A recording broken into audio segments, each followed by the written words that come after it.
Master యొక్క అత్తయ్య గారు దొడ్డిపట్ల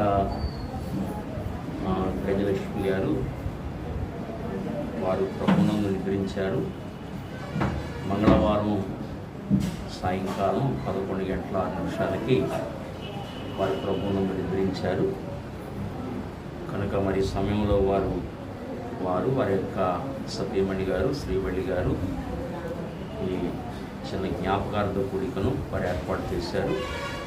ఆ తల్లిని మనం జ్ఞాపకం చేసుకుంటూ తల్లి దొడ్డిపట్ల గజలక్ష్మి గారు వారిని మనం జ్ఞాపకం చేసుకుంటూ ఈ ప్రార్థనా కూడికను మనం జరిగిందాం. మరి ఈ కూడికను ఏర్పాటు చేసిన మేస్టారి గారికి వారి సతీమణి గారికి ప్రత్యేకమైన వందనాలు తెలియజేస్తున్నాను. వారి కుటుంబానికి ప్రత్యేకమైన వందనాలు, చేరువచ్చిన మీ అందరికీ కూడా ప్రత్యేకమైన వందనాలు తెలియజేస్తున్నాను. మరి ప్రార్థన చేసుకుని కార్యక్రమాన్ని ప్రారంభించుకుందాం. ప్రార్థన చేసుకుందాం. అందరం కలిసి ప్రార్థనలో ఏకీవించండి. ప్రార్థన చేసుకుందాం. ప్రేమ కలిగిన మా మహాపరిశుద్ధ పరమ తండ్రి, మీ యొక్క ఉన్నతమైన ఘనమైన అతి శ్రేష్టమైన నామాన్ని బట్టి నీ పాద సన్నిధిలో ప్రార్థన చేస్తున్నాం. సమయోచితమైన సహాయం కొరకు మీ కృపాసనం వద్దకు వస్తున్నాం. మా ప్రియులు తండ్రి తాళ్ళ సత్యనారాయణ మాస్టర్ గారిని బట్టి, వారి సతీమణి గారు మా ప్రియ సహోదరి శ్రీవళి గారిని బట్టి ప్రార్థన చేస్తున్నాం. అలాగే వారికి ఇచ్చిన సంతానం కొరకు వారి కుమార్తె మాధురి అల్లుడి గారు వారికి ఇచ్చిన సంతానాన్ని బట్టి ప్రత్యేకంగా ప్రార్థన చేస్తూ, ముఖ్యంగా ఈ తరుణములో మాస్టర్ గారి యొక్క అత్తయ్య గారు లేక శ్రీవళి గారి యొక్క తల్లి గారు దొడ్డిపట్ల గజలక్ష్మి గారిని బట్టి నీ సన్నిధిలో తండ్రి జ్ఞాపకం చేసుకుంటూ ఆ తల్లి కొరకు నీ సన్నిధిలో ప్రార్థన చేస్తున్నాం. గడిచిన మంగళవారం రాత్రి 11:06 వారు ప్రభునందు నిద్రించి వారు నీ విశ్రాంతిలో ప్రవేశించారు. నీ వాక్యంలో చెప్పబడినట్లుగా ప్రభునందు మృతులు ధన్యులు, వారు తమ ప్రయాసములు మాని విశ్రాంతి పొందుదరని నీ వాక్యంలో చెప్పబడినట్లుగా ఎవరైతే భూమి మీద నీ నామంలో విశ్వాసముంచి నీవు రక్షకుడవని, జీవము గల దేవుడవని, మరణాన్ని జయించిన ఏకైక వీరుడవని, నువ్వు దేవుని కుమారుడవని, మానవుని యొక్క పాపమును పరిహరించడానికి లోకానికి వచ్చావని ఎవరైతే నీ నామంలో విశ్వాసం ఉంచి నీకు ప్రార్థన చేస్తూ విశ్వాసాన్ని కాపాడుకుంటూ ఎవరైతే నీ యందు నిద్రిస్తారో వారు ధన్యులు అంటున్నావు. వారు తమ ప్రయాసములు మాని విశ్రాంతిలోకి వెళ్ళిపోతారని, వారి యుగయుగాలు నిత్య విశ్రాంతిలో జీవిస్తారని నీ వాక్యం మాకు ఎంతో స్పష్టంగా తెలియచేస్తుంది. కనుక మరి ప్రియ తల్లి గజలక్ష్మి గారికి మీరిచ్చిన విశ్రాంతి, ఆత్మకు మీరు అనుగ్రహించిన విశ్రాంతి, నీ రాజ్యములో స్థానము ఆ తల్లిగారికి మీరు అనుగ్రహించారు. యేసునందు విశ్వాసం ఉంచిన వాడు మరణములో నుండి జీవములోనికి దాటి ఉన్నాడని నీ వాక్యం సెలవిస్తుంది. మా శిక్ష అనుభవించిన వాడవు నీవే. మానవుని యొక్క పాపము కొరకు కలువరి శిలువలో శిక్ష అనుభవించిన వాడవు నీవే. మానవుని యొక్క మరణాన్ని అనుభవించిన వాడవు నీవే. అంచేత నిన్ను అంతరంగంలో చేర్చుకున్న వారి జీవితాల్లో మోక్షము దొరుకుతుంది నాయన. అటువంటి ఆ మోక్ష రాజ్యములోకి, ఆ విశ్రాంతి కలిగిన స్థలములోకి తల్లిని మీరు తీసుకుని వెళ్ళారు. ఆ తల్లి యొక్క ఎడబాటును బట్టి నిజంగా మరి మాస్టారు సత్యనారాయణ మాస్టారు, అలాగని వారి సతీమణి గారు, ఇంకా కుటుంబ రక్త సంబంధులు, మా ప్రియులు మోహన్ రావు గారు, లక్ష్మి గారు, అలాగే శేఖర్ గారు, వారి కుటుంబం, ఇంకా నాయన తండ్రి గారు విశ్వేశ్వరరావు గారు, ఇంకా ఈ కుటుంబ సభ్యులు, ముఖ్యంగా మాస్టారు వారి సత్యమణి గారు, ఆ ఎడబాటును బట్టి వారి హృదయంలో ఎంతో దుఃఖాన్ని చూడగలుగుతున్నాం. ఆ తల్లి చూపించిన ప్రేమను బట్టి, ఆ తల్లి చేసిన పరిచర్యను బట్టి, ఆ తల్లి వీరి జీవితాల్లో చూపించిన ప్రేమను బట్టి, వారు చేసిన సర్వీసును బట్టి, వారు చేసిన గొప్ప పరిచర్యను బట్టి నిజంగా వారు మరువలేని వారిగా, వారి హృదయాల్లో ఎంతో వేదన ఉంది, ఎంతో దుఃఖం ఉంది. తండ్రి, హృదయంలో ఎంతో భారం ఉంది కనుక ఆ యొక్క దుఃఖాన్ని తొలగించేవాడవు నీవే. ఒకని తల్లి వారిని ఆదరించినట్లు నేను ఆదరిస్తానని చెప్పిన దేవుడు కనుక గాయపడిన హృదయాలకు, దుఃఖములో నా హృదయాలకు మీరు ఊరట, ఆదరణ, ధైర్యము మీరు కలిగించవలసిందిగా నీ పాద సన్నిధిలో ఆ ప్రియుల కొరకు ప్రార్థన చేస్తున్నాం. మేము చేసే ప్రార్థన, విజ్ఞాపన వారి హృదయాలకు సమాధానముగా, శాంతికరముగా, నెమ్మది కలిగించినట్లుగా సహాయము చేయండి. వారి మీద మీ అనుగ్రహం ఉంచండి, మీ కరుణా కటాక్షములు ఉంచండి. వారిని మీరు అండి. మాస్టర్ మాట్లాడుతూ, అలాగే సహోదరి కూడా మాట్లాడుతూ ఎంతో దుఃఖంతో మాట్లాడుతున్నారు. ఎన్నో సంవత్సరాలుగా అటాచ్మెంట్ ఉంది కనుక, కలిసి సహజీవనం చేశారు కనుక ఆ ఎడబాటును బట్టి వారి హృదయాలు ఎంతో దుఃఖంలో ఉంటూ ఉండగా ఈ సమయంలో మీరు వారిని ఆదరించవలసిందిగా, ధైర్యాన్ని ప్రసాదించవలసిందిగా, మీరు వారిని బలపరచవలసిందిగా నీ పాద సన్నిధిలో ప్రత్యేకంగా ప్రార్థన చేస్తున్నాం. ప్రభు సహాయం చేయండి. ఈరోజు 3వ రోజు తల్లి మీ పాద సన్నిధిలో ఉన్నారు, భక్తుల గుంపులో ఉన్నారు. అక్కడ గొప్ప విశ్రాంతి, గొప్ప ఆనందము, గొప్ప సంతోషము. మానవుడికి అటువంటి ఆనందాన్ని ఇవ్వడానికే, గొప్ప సంతోషాన్ని ఇవ్వడానికే మీరు ఈ లోకములోకి నరావతారం ఎత్తి యేసుక్రీస్తు నామాన్ని ధరించి నీ లోకానికి వచ్చారు. ప్రభువా, నువ్వు చేసిన కార్యము, ఆ తల్లి జీవితంలో మీరు చేసిన కార్యమును బట్టి మీకు వందనాలు, స్తోత్రాలు చెల్లిస్తూ ఈ యొక్క ఆదరణ కూడికలో మీరు మాకు తోడుగా ఉండి మాటల ద్వారా మిమ్మల్ని ఘనపరచడానికి, అలాగే నీ మాటల ద్వారా మేము ఆదరణ పొందడానికి ఈ చక్కటి సమయాన్ని మాకు ఇచ్చినందుకు కూడా మీకు వందనాలు. చేరువచ్చిన ప్రియులందరినీ జ్ఞాపకం చేసుకునండి, ఇంకా రావాల్సిన వారిని నడిపించండి. మేమందరము కలిసి కుటుంబం కొరకు ప్రార్థన చేస్తుండగా మాస్టర్ గారికి, శ్రీవళి గారికి, మోహన్ గారికి, లక్ష్మి గారికి, ఇంకా కుటుంబ రక్త సంబంధులందరికీ, మాస్టర్ గారు వారి కుమార్తెకు మాధురికి, అల్లుడి గారికి, వారి బిడలకు అందరికీ కూడా మంచి ఆదరణ, ధైర్యము, ఓదార్పును మీరు దయచేయవలసిందిగా ప్రార్థన చేస్తూ మహిమ, ఘనత, కీర్తి, ప్రభావములు నీ నామమునకే ఆరోపించుకుంటూ యేసు ప్రభు నామములో ప్రార్థించి వేడుకొనుచున్నాము తండ్రి. ఆమేన్.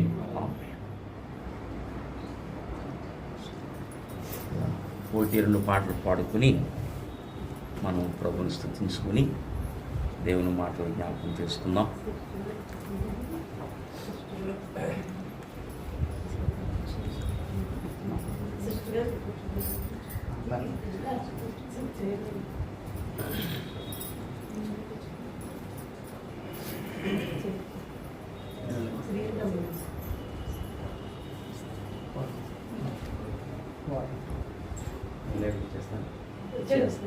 ఇలా వచ్చాయి బేబీ, ఇక్కడ ఉందంటే వచ్చాయి.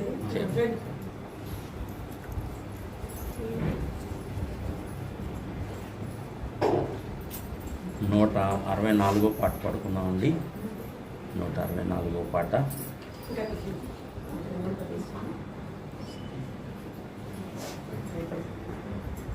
కీర్తన వచ్చి పాడగల బాబాయ్ అలాగే నేను పోనండి. దేవునికే మహిమా యుగ యుగములకు కలుగును గాక, యుగ యుగములకు కలుగును గాక. దేవునికే మహిమా, దేవునికే మహిమా. దేనికి దేవుడు శిల్పియు నిర్మాణకుడు, దేనికి దేవుడు శిల్పియు నిర్మాణకుడు. దానికి మనలను వారసులా చేసెన్, దానికి మనలను వారసులా చేసెన్.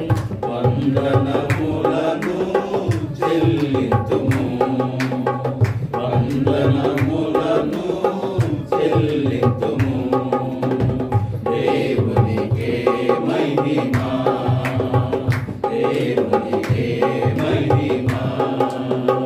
యుగ యుగములకు కలుగును గాక, యుగ యుగములకు కలుగును గాక. దేవునికే మహిమా, దేవునికే మహిమా.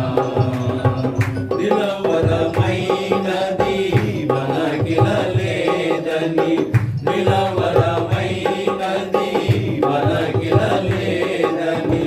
వల్లభుడు స్థిర పరచెను పరమందు, వల్లభుడు స్థిర పరచెను పరమందు. చెల్లించి స్తుతులను పూజింతుము, చెల్లించి స్తుతులను పూజింతుము. దేవునికే మహిమా, దేవునికే మహిమా. యుగ యుగములకు కలుగును గాక, యుగ యుగములకు కలుగును గాక. దేవునికే మహిమా, దేవునికే మహిమా. సీయోను పురముకు దేవుని నగరకు, సీయోను పురముకు దేవుని నగరకు.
384 పాట పడుకున్నామండి.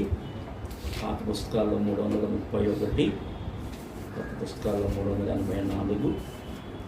ప్రభు యేసు పిలుపును ఓ క్రీడ పెడ చెవిని పెట్టెదగా అనే పాట అందరూ కలిసి పాడుకుంటాం.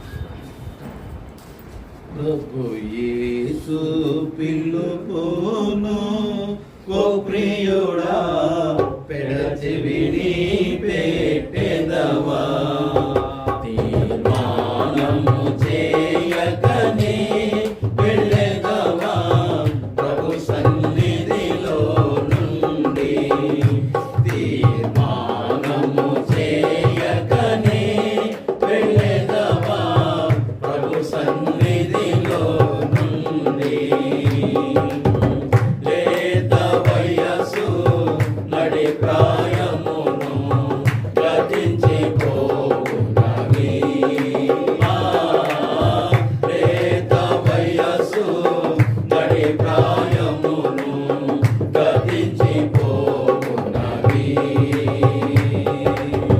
మన్నైనాని వెనుకటి వలనే, మన్నైనాని వెనుకటి వలనే మరలా భూమికి చేరును.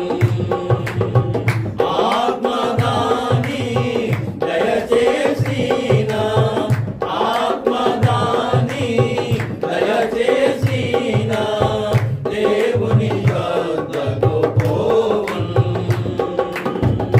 ఆలోకములో నీ ముందు గతి, ఆలోకములో నీ ముందు గతి ఏమౌనో ఎరిగితివా.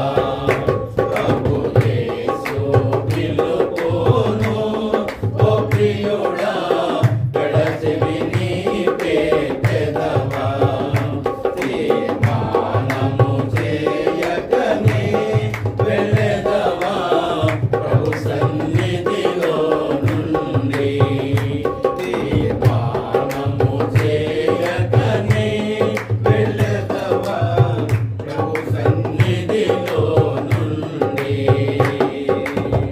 ఏపాటిది నీ జీవితమంతా, ఏపాటిది నీ కనుతా, ఏపాటిది నీ జీవితమంతా, ఏపాటిది నీ కనువు.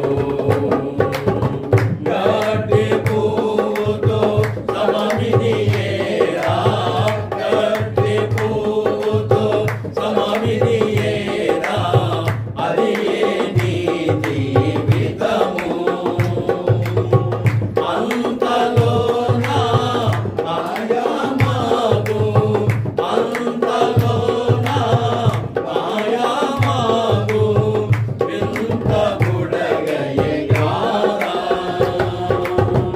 అంతలోన అంతర్ధానం, అంతలోన అంతర్ధానం బహువారిదియే కాదా. ప్రభు యేసు పిలుపును ఓ ప్రియుడా పెడచెవిని పెట్టెదవా, తీర్మానము చేయకనే వెళ్ళెదవా ప్రభు సన్నిధిలో నుండి, తీర్మానము చేయకనే వెళ్ళెదవా ప్రభు సన్నిధిలో నుండి. వ్యర్థము వ్యర్థము సర్వము ఇళ్ళలో, ఇది యేసుని మాట. వ్యర్థము వ్యర్థము సర్వము ఇళ్ళలో, ఇది యేసుని మాట. నిలువని నీడా ఈ లోకమురా, నిలువని నీడా ఈ లోకమురా, కలుషాత్మ కనుగొనరా. లోకమంతా సంపాదించి, లోకమంతా సంపాదించి లోని నీ ప్రాణమును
క్షమించును కడుగును నిన్ను క్షమించును ఒడిగా ఈ క్షణమందే నీ నామమును పరలోకములో నీ నామమును పరలోకములో నేడే రాసియుంతును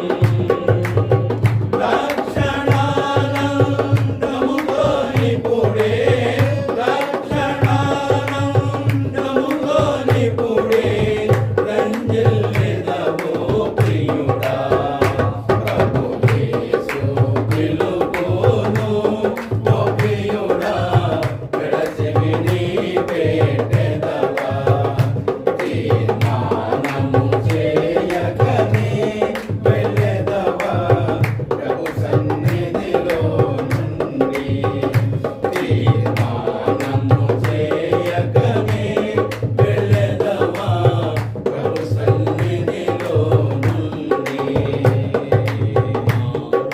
చేయకనే వెళ్ళెదవా ప్రభు సన్నిధిలో నుండి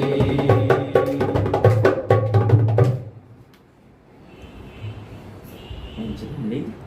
ఇంకా మనం ఎవరైనా వస్తారు ఇంకొక పాట పాడుకుందాం. ఇంకొక పాట పాడుకొని వాక్యం చెప్పాలి.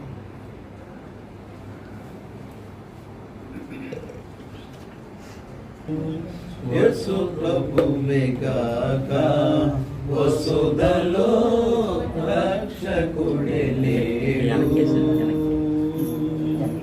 సార్వత్రికమున సర్వజనమున సార్వత్రికమున సర్వజనమున వెలగిన గాని వేసారినను వెలగిన గాని వేసారినను యేసు ప్రభువే గాక వసుధలో రక్షకుడే లేడు వసుధలో రక్షకుడే లేడు బైబిలు చూపెడు జీవ మార్గము బైబిలు చూపెడు జీవ మార్గము భూమిలోనే చట కనుగొనలేము భూమిలోనే చట కనుగొనలేము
చేసినను దోషము పోదు, చేసినను దోషము పోదు. యేసు ప్రభువే గాక వసుధలో రక్షకుడే లేడు, వసుధలో రక్షకుడే లేడు. యేసులో గాక మోక్షము లేదు, యేసులో గాక మోక్షము లేదు. మరువకు మనస కరుణామయుని, మరువకు మనస కరుణామయుని. యేసు ప్రభువే గాక వసుధలో రక్షకుడే లేడు, వసుధలో రక్షకుడే లేడు.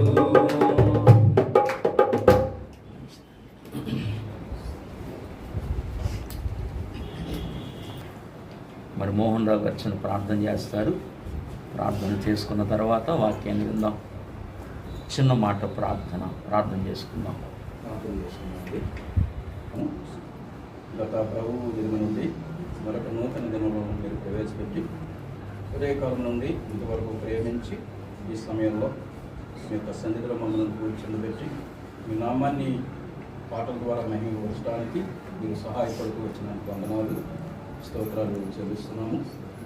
అయ్యా మరి ఈ సమయంలో నాయన మా తల్లి కోరిక మరి ఎందు నిమిత్తం ఏర్పాటు చేయకుండా దాంతో కూడా మీకు తెలుసు. మీ నామాన్ని మహిమపరుస్తూ ఉన్నాం, గణపరుస్తూ ఉన్నాం. ముఖ్యంగా మా తండ్రి గత మంగళవారం రాత్రి మరి మా సోదరులు ఆయన అన్నయ్య అలాగే వదిన గారిని నాయన మరి వారి యొక్క నాయన మా తండ్రి మరి శ్రీవారి యొక్క తల్లిగారు అనగా మా వదిన గారి యొక్క తల్లిగారైనటువంటి వారి నాయన మా ప్రభు గత మంగళవారం రాత్రి 11 గంటల సమయంలో మరి మీ ఇందులైనా పిలిచారు, మీరు మహిమలోకి పిలిచారు. అందుకు బట్టి మీకు వందనాలు చెల్లిస్తున్నాం. వారు రక్షింపబడిన నాటి నుండి ఆయన మరి జీవితం ముగించేంత వరకు బహు నమ్మకంగా ఆయన మీ యొక్క సన్నిధిని అనుసరించి నడుస్తూ వచ్చారు. అందులో బట్టి మీకు వందనాలు. అంతేకాకుండా ముఖ్యంగా మా ప్రియులు సోదరులు అన్నయ్యకును వదినకు ఎంతో సహకారంగా ఉండి ఆయన గతించిన సంవత్సరాలన్నీ ఆయన మా ప్రభు వారికి సహకరిస్తూ అన్ని విషయాల్లో తోడుగా ఉంటూ ఆయన మీ నామానికి మహిమకరంగా కొంతకాలం మీతో సహవాసం చేస్తూ, సంఘంతో సహవాసం చేస్తూ, సంఘ సేవకులతో సహవాసం చేస్తూ, సంఘ సహోదరులతో సహవాసం చేస్తూ మీ మందిరాన్ని విడిచిపెట్టకుండా చివరి దినాల వరకు నడుస్తూ వచ్చారు. అందుకు బట్టి మీకు వందనాలు. అయ్యా మరి గత మంగళవారం రాత్రి మీ మహిమలో పిలుచుకున్నారు. నిత్య విశ్రాంతిలో నాయన వారు ఉన్నారని మేము జ్ఞాపకం చేసుకుంటూ మీ నామాన్ని మహిమపరుస్తున్నాం.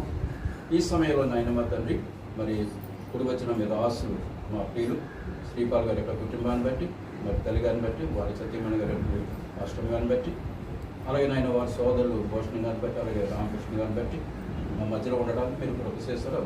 అందరి బట్టి మీకు స్తోత్రాలు. అలాగే కుడి వచ్చిన మా ప్రియులు సోదరులు అందరిని బట్టి మీకు వందనాలు చెల్లిస్తున్నాం. పేరు పేరున వారిని మీరు జ్ఞాపకం చేసుకోండి. అలాగే మా ప్రియులు అనగా మరి అన్నయ్యను వదినను ప్రేమించి వచ్చిన ఆ రక్త సంబంధం కూడా జ్ఞాపకం చేసుకోండి. వారు కూడా మా మధ్యలో ఉన్నారు కొందరు సోదరులు, వారిని కూడా మీరు జ్ఞాపకం చేసుకోమని మీ సందరూ ప్రార్థన చేస్తున్నాం. ఈ కూడిక మీ నామానికి మహిమకరంగా జరిగించుకొని మరి మీ పాలసంలో ప్రార్థన చేస్తున్నాం. కుటుంబానికి మంచి ఆదరణ దయచేయండి, ఓదార్పు అనుగ్రహించండి. మీ వాక్యం ద్వారా మాతో మాట్లాడి ఆదరణకరమైన మాటలు ఈ దాసునిలో నుండి విడుదల చేయమని కోరుకుంటూ కూడి వచ్చిన మా అందరితో మీరు మాట్లాడి మహిమ పొందమని ఈ కూడికను సమయాన్ని మీ చేతులకు అప్పగించుకుంటూ యేసు పరిశుద్ధ నామములో స్తుతించి కనపరిచి అడిగి వేడుకుంటున్నాం మా తండ్రి. ఆమేన్. ఓకే, మరోసారి అందరికీ వందనాలండి. అందరికీ వందనాలు. ముఖ్యంగా మాస్టర్కి శ్రీవల్లి గారికి ప్రత్యేకంగా తెలియజేస్తున్నాను. మరి తల్లిగారి గజలక్ష్మి గారు మాకు కూడా బాగా పరిచయం. ఈ కుటుంబాన్ని బట్టి ఈ కుటుంబమే చాలా నమ్మకమైన కుటుంబం. విశ్వేశ్వరరావు గారు, అలాగని తల్లిగారు, అలాగనే వారి సంతానమైన మాస్టారు, అలాగనే మోహన్ రావు గారు, శేఖర్ గారు, ఈ కుటుంబాలు మాకు బాగా పరిచయమైన కుటుంబాలు, చాలా నమ్మకమైన కుటుంబాలు. అలాగే మరి ఈ కుటుంబంతో ఉండి ఇక్కడ తల్లిగారి గజలక్ష్మి గారు కూడా చాలా మేము కనబడినప్పుడల్లా చాలా ప్రేమగా పలకరించేవారు. ఎప్పుడు కనిపించినా, ఎక్కడ కనిపించినా మరి కుటుంబాలతో అటాచ్మెంట్ ఎక్కువ కనుక ఆయా కార్యక్రమాలు ఈ కుటుంబాల్లో జరుగుతున్నప్పుడు మేము వచ్చినప్పుడు చాలా ప్రేమతో ఆ తల్లి పలకరించేవారు, చాలా చక్కగా మాట్లాడేవారు, చాలా మంచిగా కూడా తల్లి మాట్లాడేవారండి. చాలా ప్రేమతో కూడా మాట్లాడేవారు. ఆ తల్లి ఆ రీతిగా మాకు పరిచయం. ఇందాక రాగానే మాస్టర్ చెప్తున్నారు, చాలా మాకు మంచి సర్వీస్ చేశారు, చాలా ఓపికగా సహనంగా చాలా మంచి సర్వీస్, ప్రేమతో సర్వీస్ చేశారు అని మాస్టర్ చాలా బాధపడుతున్నారు. ఒక అత్తగారిని బట్టి ఇంతలా బాధపడింది నేను మాస్టర్ని చూశాను. నిజంగా అది చాలా అభినందించవలసిన విషయం అది. ఎందుకంటే అవును, చాలా మరి ఇంచుమించుగా గజలక్ష్మి తల్లి స్థానాన్ని ఆక్రమించుకున్నట్లుగా అంత ప్రేమ చూపించారు. ఇందాక అదే చెప్తున్నారు, నిజంగా తల్లిలాగానే ప్రేమించారు తల్లి. తల్లి అత్తగారంటే నేను చెప్పలేను, అంతలా ప్రేమించారు అని మాస్టర్ చెప్తున్నారు. నిజంగా ఆ మంచి పేరు తల్లి సంపాదించుకున్నారు. నిజంగా దాన్ని బట్టి దేవుడికి ఎంతైనా మహిమది. మరి వీరితోనే ఉంటూ చక్కగా మరి మేము ఇద్దరం కూడా ఇలా ఉద్యోగాలు చేయగలుగుతున్నాం, మేమంతా సర్వీస్ చేయగలిగామంటే ఆ తల్లి యొక్క ప్రోత్సాహాన్ని బట్టి అని చెప్తున్నారు. మేము బయటికి వెళ్ళి ఉద్యోగాలు చేసామంటే ఇంటికాడ ఉండి ఇల్లు చక్కబెట్టి మాకు మంచి పరిచర్య చేశారు తల్లి అని ఆ తల్లి చేసిన ఆ పరిచర్యని నాకు జ్ఞాపకం చేస్తున్నారు మాస్టర్. నిజంగా చాలా గొప్ప సంగతి. మరి తల్లి ప్రభు దగ్గరికి వెళ్ళారు. అయితే ఒకటి, భూమి మీద ప్రతి మానవునికి మరణం అనేది తథ్యమది. ప్రతి మానవుడు కూడా ఈ అనుభవం గుండా వెళ్ళవలసిందే. అయితే ఒకటి, దేవుని నమ్ముకుని వెళితే ఆ సంతోషం వేరిక, ఆ సంతోషం, ఆ ఆనందం చాలా గొప్పది. అది ఏమండి, తల్లి రక్షణ పొందుకున్నారు, ప్రభువుని అంగీకరించారు, రక్షణ పొందుకున్నారు. ఆనాటి నుండి కూడా ప్రభువులో చాలా నమ్మకంగానే నడిచారు. చివరి వరకు విశ్వాసాన్ని కాపాడుకున్నారు, దేవుని సన్నిధికి వెళ్ళారు. కనుక దేవుని సన్నిధికి వెళితేనండి ఇంకా అక్కడ అంతా విశ్రాంతి అనంటండి. దేవుని వాక్యం చెప్తుంది మనకి, చాలా సంతోషం, చాలా సుఖం, చాలా ఆనందం, చాలా విశ్రాంతి. ఇంకా అది నిత్య విశ్రాంతి, నిత్య ఆనందం అండి. ఇక అది ఇంకా సంతోషం ఎవరు ఇవ్వలేరు అన్నమాట అండి. ఇక ఇప్పుడు ఆ తల్లిని మనం ఇక్కడికి రమ్మన్నా కూడా రారు. ఇంకా ఆ ఆనందంలోకి వెళ్ళిపోయిన తర్వాత ఒకవేళ నిజంగా తల్లిని ఇక్కడికి రమ్మన్నా రారంటండి. అంత సంతోషంగా ఉంటుందంట, అంత ఆనందంగా ఉంటుందని వాక్యం చెబుతుంది. దేవుని వాక్యం మనకి తెలియచేస్తుంది. అందుకనే కదా ప్రకటన గ్రంథములో మనం చదువుతాం. ప్రకటన గ్రంథములో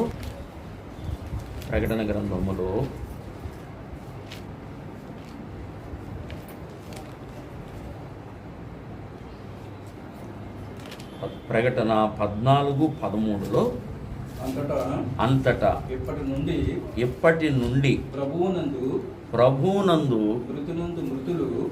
మృతి నందు మృతులు ధన్యులని వ్రాయమని పరలోకము నుండి ఒక స్వరము చెప్పగా వింటిని.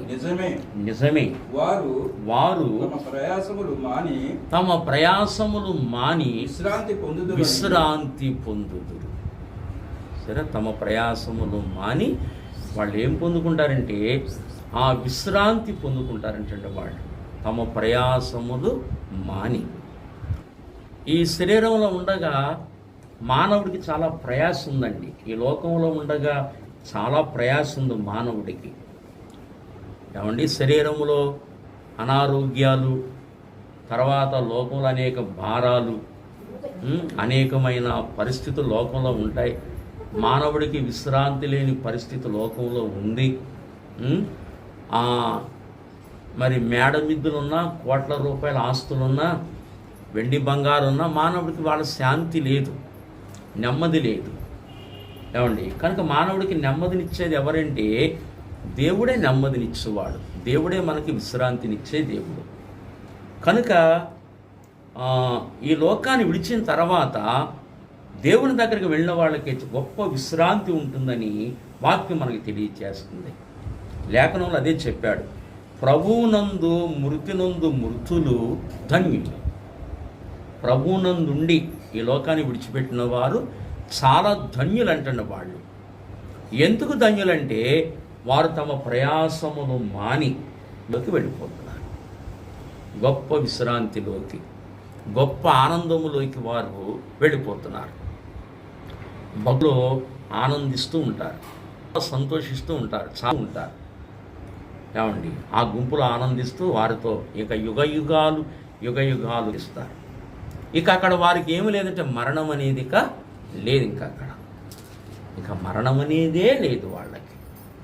ఇక గొప్ప సంతోషంతో, గొప్ప ఆనందముతో ఆ ప్రజల మధ్యలో ఉంటారని వాక్యం మనకి తెలియదు. చూడండి, దేవుని వాక్యంలో ఈ అద్భుత మాటలు కనబడతాయి. ప్రకటన గ్రంథము 7వ అధ్యాయము 14వ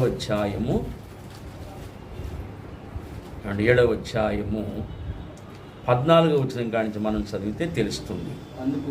అందుకు నేను అయ్యా నీకే తెలియను అనగా అతడు ఈలాగు నాతో చెప్పాను, వీరు మహాశ్రమల నుండి వచ్చిన వారు గొర్రెపిల్ల రక్తములో తమ వస్త్రములను ఉతుకుకొని వాటిని తెలుపు చేసుకొని. సరే, గొర్రెపిల్ల రక్తములో తమ వస్త్రాలను ఉతుక్కుని వాటిని తెలుపు చేసుకొనిరి. వస్త్రాలు అంటే ఈ బట్టలని కాదండి. వస్త్రములు అంటే మనం చేసే క్రియలు. వస్త్రాలంటే క్రియలకు సూచన, మనం చేసే పనులకు సూచన. ఏమండి, గొర్రెపిల్ల రక్తంలో తమ వస్త్రాలను ఉతుక్కొని అంటే ఆ మాటకు అర్థం ఏమిటంటే భూమి మీద వారు బ్రతుకుతున్నప్పుడు పరిశుద్ధమైన జీవన విధానం, పరిశుద్ధంగా బ్రతకటం, ప్రభుని రక్తములో దోషాలు కడుక్కొని రక్షకుడైన లోకరక్షకుడైన యేసు ప్రభువారిని తమ స్వరక్షకునిగా అంగీకరించి వారు తమ జీవితంలో యథార్థంగా భూమి మీద నడవడం, అబద్ధాలు ఆడకుండా, మోసం చేయకుండా, అన్ని విషయాల్లో పర్ఫెక్ట్గా బ్రతకడం, అది చాలా అవసరం భూమి మీద.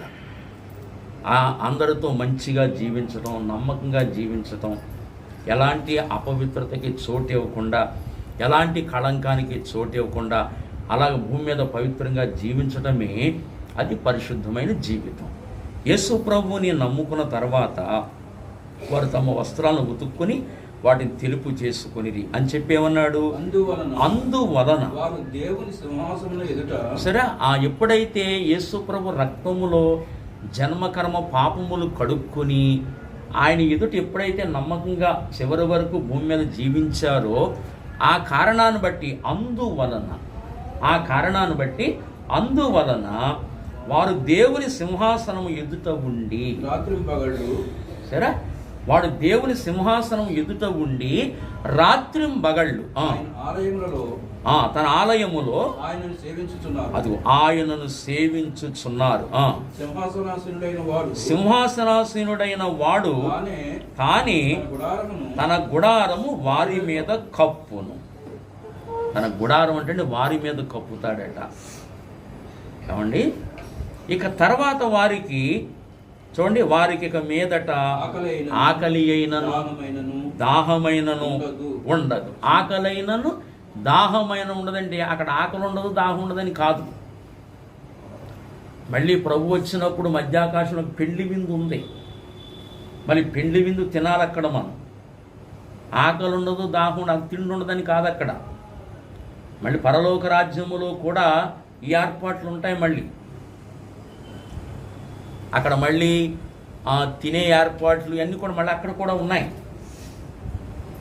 ఈ లోకంలో ఎలా తింటున్నామో ఆ లోకంలో కూడా తింటాం. మీకు అర్థమైందా? అక్కడ ఆకలి ఉండదు, దప్పికుండదంటే అర్థం ఏంటంటే ఈ లేమి అలాంటి పరిస్థితులు అక్కడ ఉండవు. అది అంత సమృద్ధి అనేది ఉంటుంది అక్కడ. అక్కడ కూడా మహిమ శరీరం ఉంటుంది. మహిమ శరీరానికి మళ్ళీ ఆకలి ఉంటుంది. మహిమ శరీరానికి మళ్ళీ తిండి పెట్టాలి మనం. ఎన్ని పరిస్థితులు అక్కడ ఉంటాయి. ఇవన్నీ అక్కడ మళ్ళీ ఉంటాయి. మన పరలోకం అంటే ఒక రకంగా అర్థం చేసుకుంటాం, అక్కడ ఏం ఉండవు అనుకుంటాం, కానీ అన్నీ ఉంటాయి. మీకు ఇశ్రాయేలు ప్రజల్ని 40 సంవత్సరాలు పోషించాడండి. 40 సంవత్సరాలు భూమి మీద జరిగిన చరిత్ర ఇది. ఇశ్రాయేలు ప్రజల్ని ఐగుప్తు నుంచి విడిపించి కానానుకు నడిపిస్తున్నప్పుడు 40 సంవత్సరాలు 40 లక్షల ప్రజలను పోషించాడు. ఎలా పోషించాడంటే ఆకాశ ధాన్యాన్ని కురిపించి పోషించాడు. అంటే ఆకాశములో కూడా ఏముంది? వ్యవసాయము. మనకున్న ధాన్యాన్ని ఏమంటాం? భూలోక ధాన్యం. అది ఆకాశ ధాన్యం. అది కురిపించి మానవ జాతిని పోషించాడు. ఏమండి? అందుకే బైబిల్ చెప్తున్న సత్యం ఏమిటంటే, ఒకసారి ఆ మాట చూద్దాము. మనం ఆ మాట చూద్దామండి. ఒకసారి చూడండి. 78వ కీర్తన అండి. 78వ కీర్తన.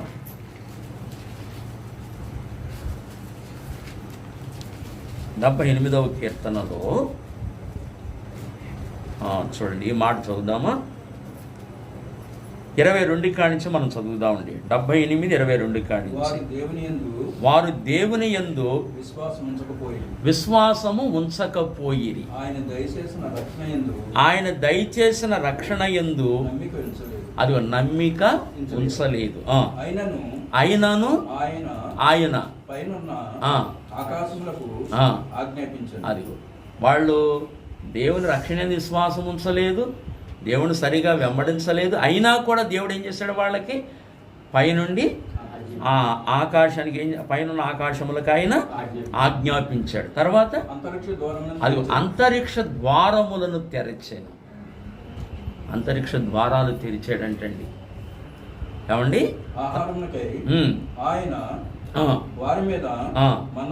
అది ఆహారమునకే ఆయన వారి మీద మన్నాను కురిపించాను. మన్నాను కురిపించాడండి. పైనుండి మన్నాను కురిపించాడు. పైనుండి వచ్చింది అది. అంటే మన్నాను కురిపించాను. అదిగో దానికి ఏం పేరు పెట్టాడు? ఆకాశ ధాన్యము వారికి అనుగ్రహించాను. సరే, ఆకాశ ధాన్యం వారికి అనుగ్రహించాను. అంటే ఆకాశంలో ఏం జరుగుతుందని? వ్యవసాయం అని. ఆకాశ ధాన్యం వారికి అనుగ్రహించాను. పైనున్న ఆకాశములకు ఆజ్ఞాపించను. ఆకాశం అనగానే వెంటనే మనకు ఒక లాజిక్ వెలగాలి. ఆకాశం ఉందా అనగానే దానికి వెంటనే భూమి ఉంటుందని. మీకు అర్థమైందా? ఇప్పుడు ఆకాశం ఉందండి, ఆకాశానికి ఏముంది ఇప్పుడు? అది ఆకాశం ఉందంటే ఖచ్చితంగా భూమి ఉంటుందని. కనుక పైనున్న ఆకాశములకు ఆజ్ఞాపించనంటే పైనున్న ఆకాశాలు ఎన్నో ఉన్నాయి. ఒక ప్రపంచమే కాదు, ఇలాంటి ప్రపంచాలు కోటానుకోట్ల ప్రపంచాలు ఉన్నాయి. కనుక ఆకాశాలు ఉన్నాయంటే భూమి ఉంటుంది. ఆ భూమి మీద ఈనాడు ఈ ఆకాశం ఉంది. ఈ ఆకాశం క్రింద ఈ మానవులు, రక్తమాంసములు కలిగిన ఈ మానవులు ఈ వ్యవసాయాన్ని చేసి ఎలా పండిస్తున్నారో అక్కడ కూడా వ్యవసాయాన్ని పండించేవారు ఉన్నారు. అది అందుకే వాళ్ళకి ఆజ్ఞాపించాడు, ఆకాశ ధాన్యం కురిపించండి, వీళ్ళని పోషించాలి, 40 సంవత్సరాలు వీళ్ళని కానాను భూమికి నడిపించాలి. వీళ్ళని వీళ్ళు మరి ప్రయాణంలో ఉంటారు. వీళ్ళు దున్నడానికి, విత్తనాలు విత్తడానికి, దమ్ము చేయడానికి అవకాశం ఉండదు. వీళ్ళని పోషించాలి, వీళ్ళ చావకుండా ఆహారం పెట్టాలి.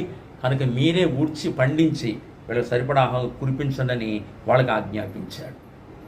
వాళ్ళకి ఆజ్ఞాపిస్తే అప్పుడు వాళ్ళు పండించి వీళ్ళ మీద మన్నాను కురిపించాడు. అంచేత పరలోకంలో కూడా ఏముందని మనకు అర్థమవుతుంది? వ్యవసాయం ఉందని అర్థమవుతుంది. ఇంకా యెహెజ్కేలు గ్రంథం చదివితే వ్యాపారం ఉందని అర్థమవుతుంది. అర్థమైందా? వ్యాపారం ఉందని అర్థమవుతుంది, వ్యవసాయం ఉందని అర్థమవుతుంది. అనేక విషయాలు ఉన్నాయి అక్కడ. అంచేత పరలోకం వెళ్ళిన తర్వాత, భక్తులు అక్కడికి వెళ్ళిన తర్వాత ఆకలి అయినను దప్పికైనను ఉండదంటే అసలు తినే పరిస్థితే ఉండదు అనుకోకండి. తినే పరిస్థితి కూడా ఉంది. తినే పరిస్థితి ఉంది కనుకనే పెళ్లి విందు ఏర్పాటు చేశాడు. మనం పరలోకి వెళ్ళిన తర్వాత, యేసుని పెళ్లి చేసుకున్న తర్వాత ఏముంటుంది? పెళ్లి విందు. మరి తినే పరిస్థితి లేకపోతే విందు ఎందుకు మరి? కదా. అంచేత అది కూడా ఉంది. అంచేత పరలోకం వెళ్ళిన తర్వాత ఆకలి అయినను దప్పికైనను ఉండదు. అని వాక్యం చెబుతుంది. తర్వాత ఇంకొక మాట చూడండి, ప్రకటన గ్రంథం రండి, ప్రకటన గ్రంథంలోకి రండి, 7వ అధ్యాయంలోకి రండి. ప్రకటన గ్రంథం 7వ అధ్యాయంలోకే రండి. 7వ అధ్యాయంలో ఈ మాటలు చూస్తున్నాం.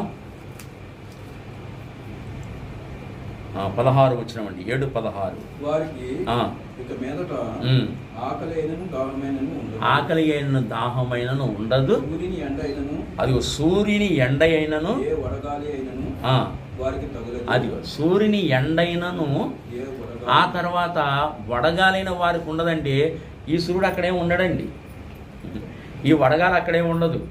అంటే మనకు అర్థం కావడానికి, ఈ లోకంలో మనకు అర్థం కావడానికి ఎండ ద్వారా ఎలాంటి శ్రమ ఉంటుందో, వడగాలి ద్వారా ఎలాంటి శ్రమ ఉంటుందో అలాంటి శ్రమ అక్కడ ఉండదని. మీకు అర్థమైందండి? అది ఇక్కడ ఎండ ద్వారా ఎంత శ్రమ అనుభవిస్తాం మనం, ఎండ ద్వారా అలాంటి ఎండ, అలాంటి వడగాలి అక్కడ ఉండదు. అది మానవుడికి మంచి వాతావరణం ఇచ్చి చక్క ప్రశాంతంగా జీవించేటట్లుగా చేస్తాడు. అక్కడ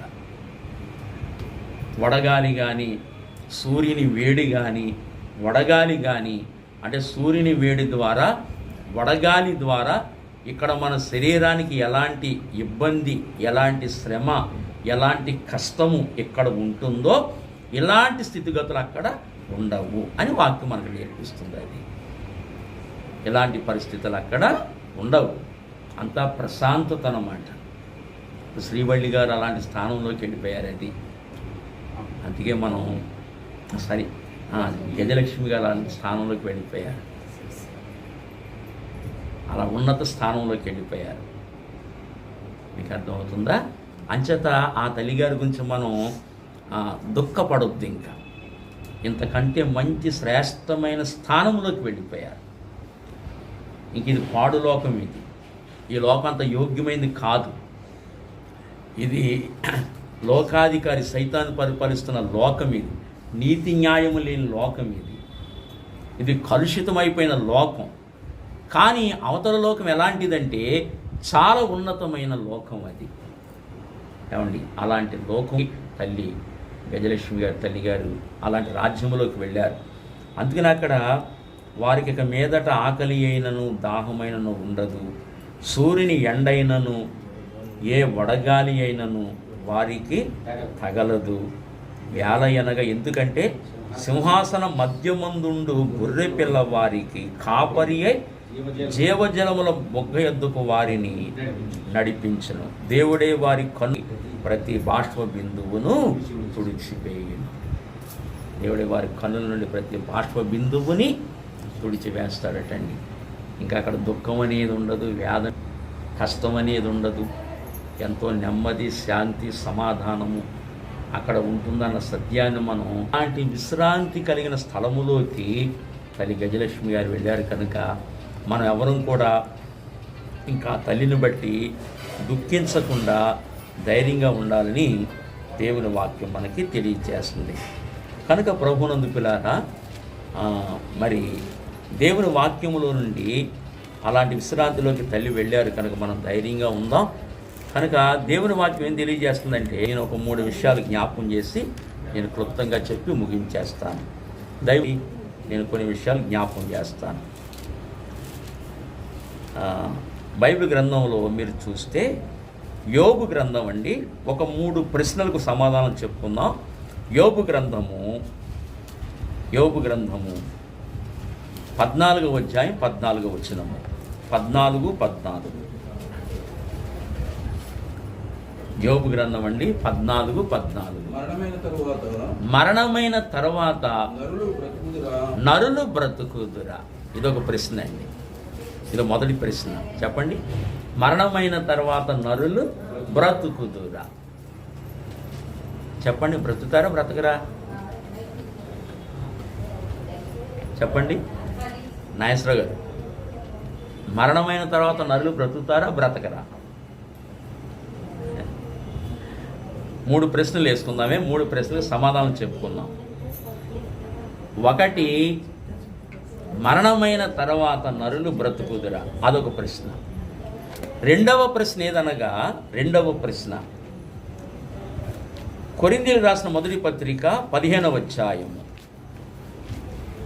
మొదటి కొరింథీ 15వ అధ్యాయము 15వ అధ్యాయం అండి 35వ వచనము.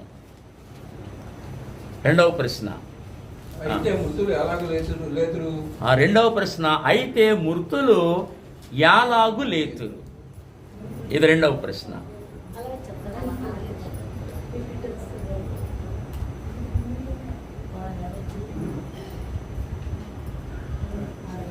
రెండవ ప్రశ్న చెప్పండి. మృతులు యాలాగు లేతురు, అది రెండవ ప్రశ్న.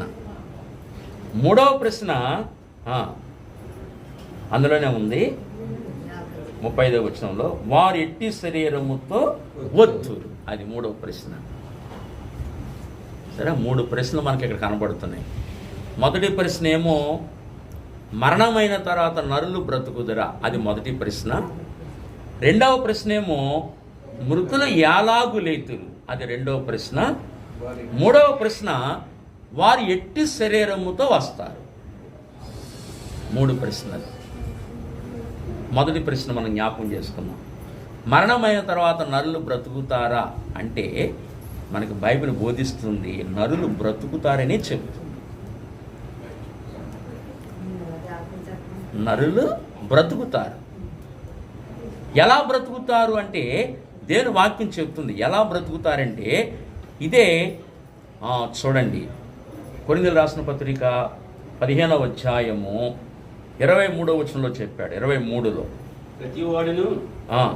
ప్రతివాడు తన వర్షంలో బ్రతికింపబడును. ప్రథమ ఫలము క్రీస్తు, తర్వాత క్రీస్తు వచ్చినప్పుడు ఆయన వారు బ్రతికింపబడుదు. చాలు, క్రీస్తు వచ్చినప్పుడు ఆయన వారు బ్రతికించబడుదు, అది మాట.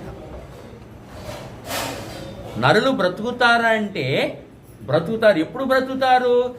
రెండవసారి క్రీస్తు వచ్చినప్పుడు ఆయన వారు బ్రతికించబడతారు. అందరూ కాదు, అందరూ బ్రతికించబడరు. ఎవరు బ్రతికించబడతారంటే ఆయన వారు మాత్రమే బ్రతికించబడతారు.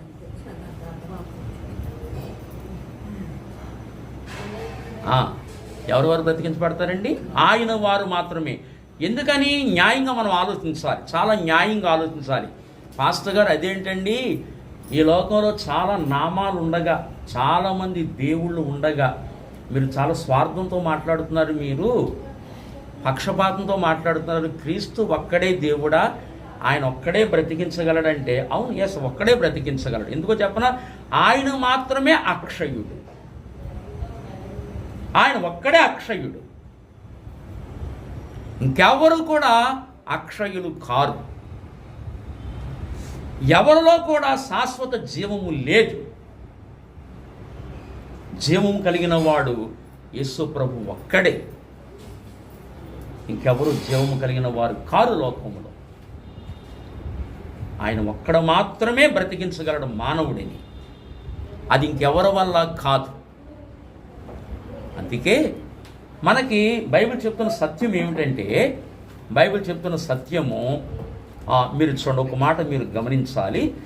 చాలా జ్ఞానంగా ఈ వచనాలు మనం గమనించాలి, చాలా జ్ఞానంగా గమనించాలి. దయవుంచి మీరు చూడండి, ఎబ్రీయులకు రాసిన పత్రిక మనం మొదటి ప్రశ్నకు సమాధానం చెప్పుకుంటున్నాం. మొదటి ప్రశ్న ఏంటి చెప్పండి? మరణమైన తర్వాత నరులు బ్రతుకుదురా, అది ప్రశ్న. ఆ ప్రశ్నకు సమాధానం ఎదుగుతున్నాం మనం. దీనికి సమాధానం మానవ జాతి సమాధానం ఇచ్చే పరిస్థితిలో లేదు. ఈ ప్రశ్నకు మానవ జాతి సమాధానం ఇచ్చే పరిస్థితిలో లేదు. మీకు అర్థమైందా? లోకంలో కూడా ఉండొచ్చు, కానీ దానికి సమాధానం ఇచ్చే పరిస్థితులు ఎవరు లేరు. లోకంలో గొప్పవాళ్ళు ఉన్నారు, శాస్త్రవేత్తలు ఉన్నారు, గొప్ప స్కాలర్స్ ఉన్నారు, గొప్ప వాళ్ళు ఎంతోమంది ఉన్నారు. దానికి సమాధానం ఇచ్చే పరిస్థితులు ఎవరూ లేరు. దేవుడు ఒక్కడే ఇవ్వగలడు దానికి సమాధానం. కాబట్టి మరణమైన తర్వాత నరులు బ్రతుకుతారని వాక్యం చెప్తుంది. ఎందుకు బ్రతుకుతారంటే, ఎలా బ్రతుకుతారు, ఎందుకు బ్రతుకుతారంటే మీరు చూడండి, ఎబ్రీయులకు రాసిన పత్రికలో 7వ అధ్యాయములో చూడండి, అక్కడ 2-3 వచనాలు కలిసి ఉంటాయండి. 7వ అధ్యాయములో ఆ వచనాలని కలిసి ఉంటాయి.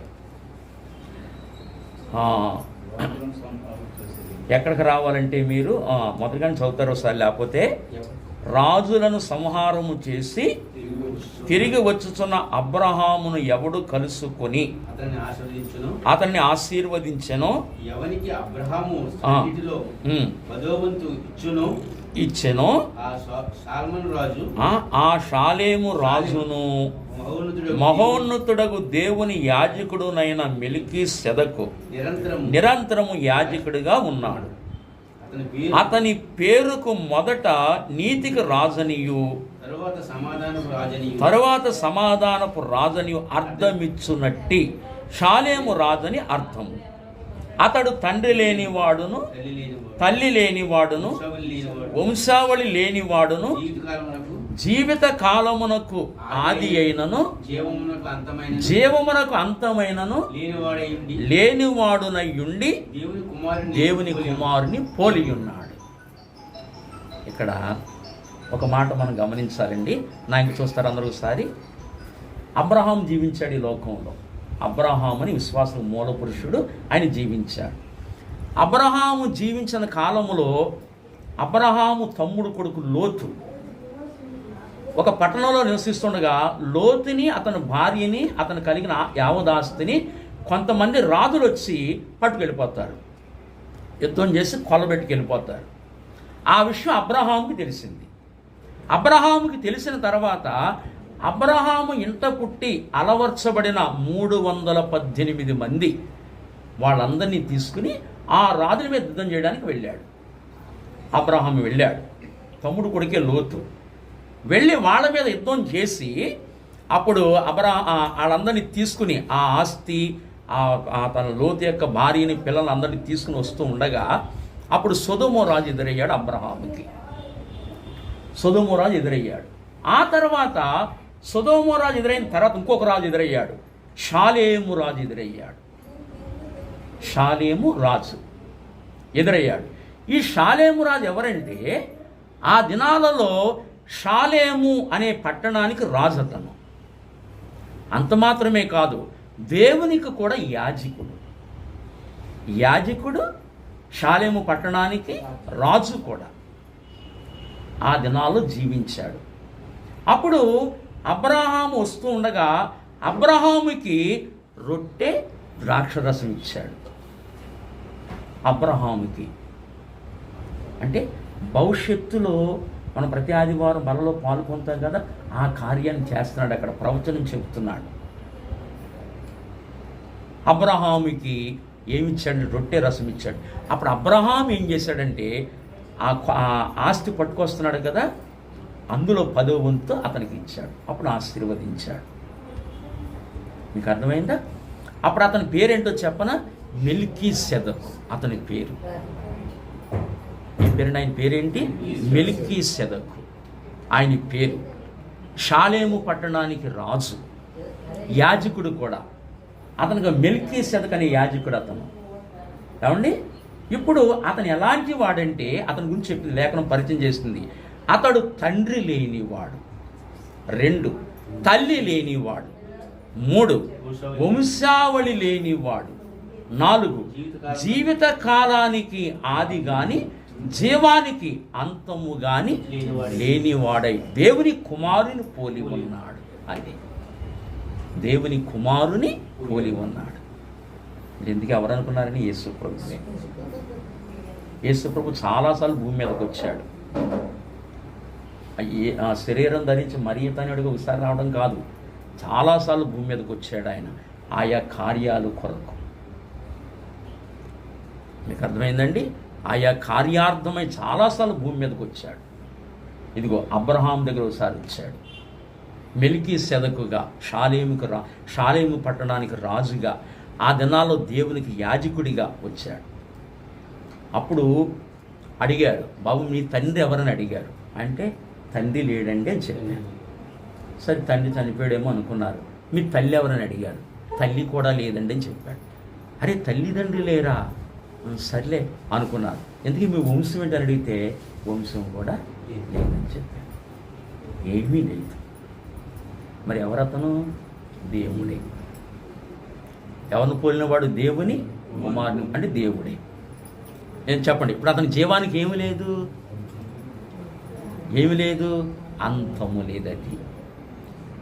సరే, కనుక యేసునాథుని జీవానికి ఏమి లేదు చెప్పండి, అంతము లేదు.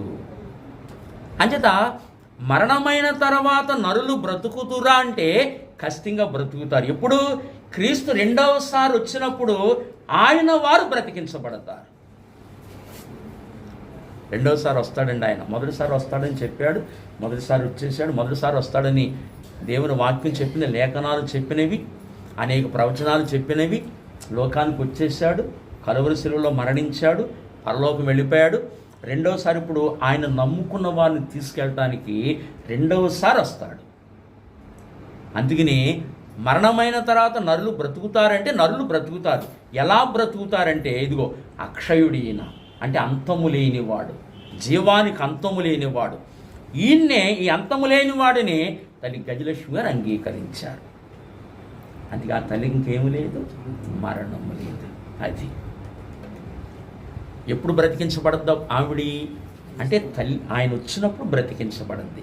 అదే 1 కొరింథీ 15:23 మనం అదే చదివాం. 15:23 అదే చదివాం మనం. 1 కొరింథీ 15:23 చదవండి. ప్రతివాడును తన వరుసలోనే బ్రతికింపబడును. ప్రథమ ఫలము క్రీస్తు, తర్వాత ప్రథమ ఫలము క్రీస్తు అని చదవాలి. తర్వాత క్రీస్తు వచ్చినప్పుడు ఆయన వారు బ్రతికింపబడును. అదిగో క్రీస్తు వచ్చినప్పుడు ఆయన వారు బ్రతికించబడతారు. అది మీరు చెప్పండి, మరణమైన తర్వాత నన్ను బ్రతుకుతారంటే దానికి సమాధానం ఏంటి? క్రీస్తు వచ్చినప్పుడు ఆయన వారు, ఎవరు వారు? ఆయన వారు. ఇంతగా ఆయన ఎవరు? జీవానికి అంతము లేనివాడు. ఆయన వారు బ్రతికించబడతారు. మరి ఇక్కడ కూర్చున్న వాళ్ళు ఇంకెవరికైనా రక్షణ లేకపోతే, ప్రభువుని అంగీకరించిన వారు ఉంటే ఆయన నమ్ముకోవాలి. తల్లి గజలక్ష్మి గారి యొక్క ఈ ఆదరణ కూడికలో ఇంకా మీరు యేసు ప్రభు తెలియని వారిగా ఉంటే ఆయన ఎవరో ఆలోచించాలి, ఆయన ఎవరో తెలుసుకోవాలి, ఆయన హృదయంలో చేర్చుకోవాలి. లేకపోతే నష్టపోతాం, తీరని నష్టం వాటిల్లుతుంది. ఆత్మలు అగ్నిగుండానికి వెళతాయి, తీరని నష్టం వాటిల్లిపోతుంది. ఇంత అంత నష్టం కాదండి, తీరని నష్టము. మనం ఈ సొసైటీకి జడిసి, సమాజానికి జడిసి, వేళకి జడిసి మన ఆత్మను పోగొట్టుకోకూడదు. మనం సమాజానికి మనం జడవకూడదు. చాలా ధైర్యంగా ప్రభువుని నమ్ముకోవాలి, ఆయన అంగీకరించాలి.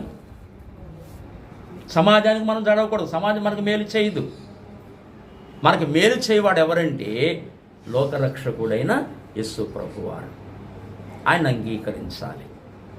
ఎందుకంటే ఆయన ఎవరంటే అక్షయుడు, ఆయన పాపము లేనివాడు, ఆయన పరిశుద్ధుడు. ఆ ప్రభువుని అంతరంగములోకి చేర్చుకోవాలి. కనుక ఇంకొక మాట జ్ఞాపకం చేస్తానండి. యెషయా గ్రంథము 26:19 యెషయా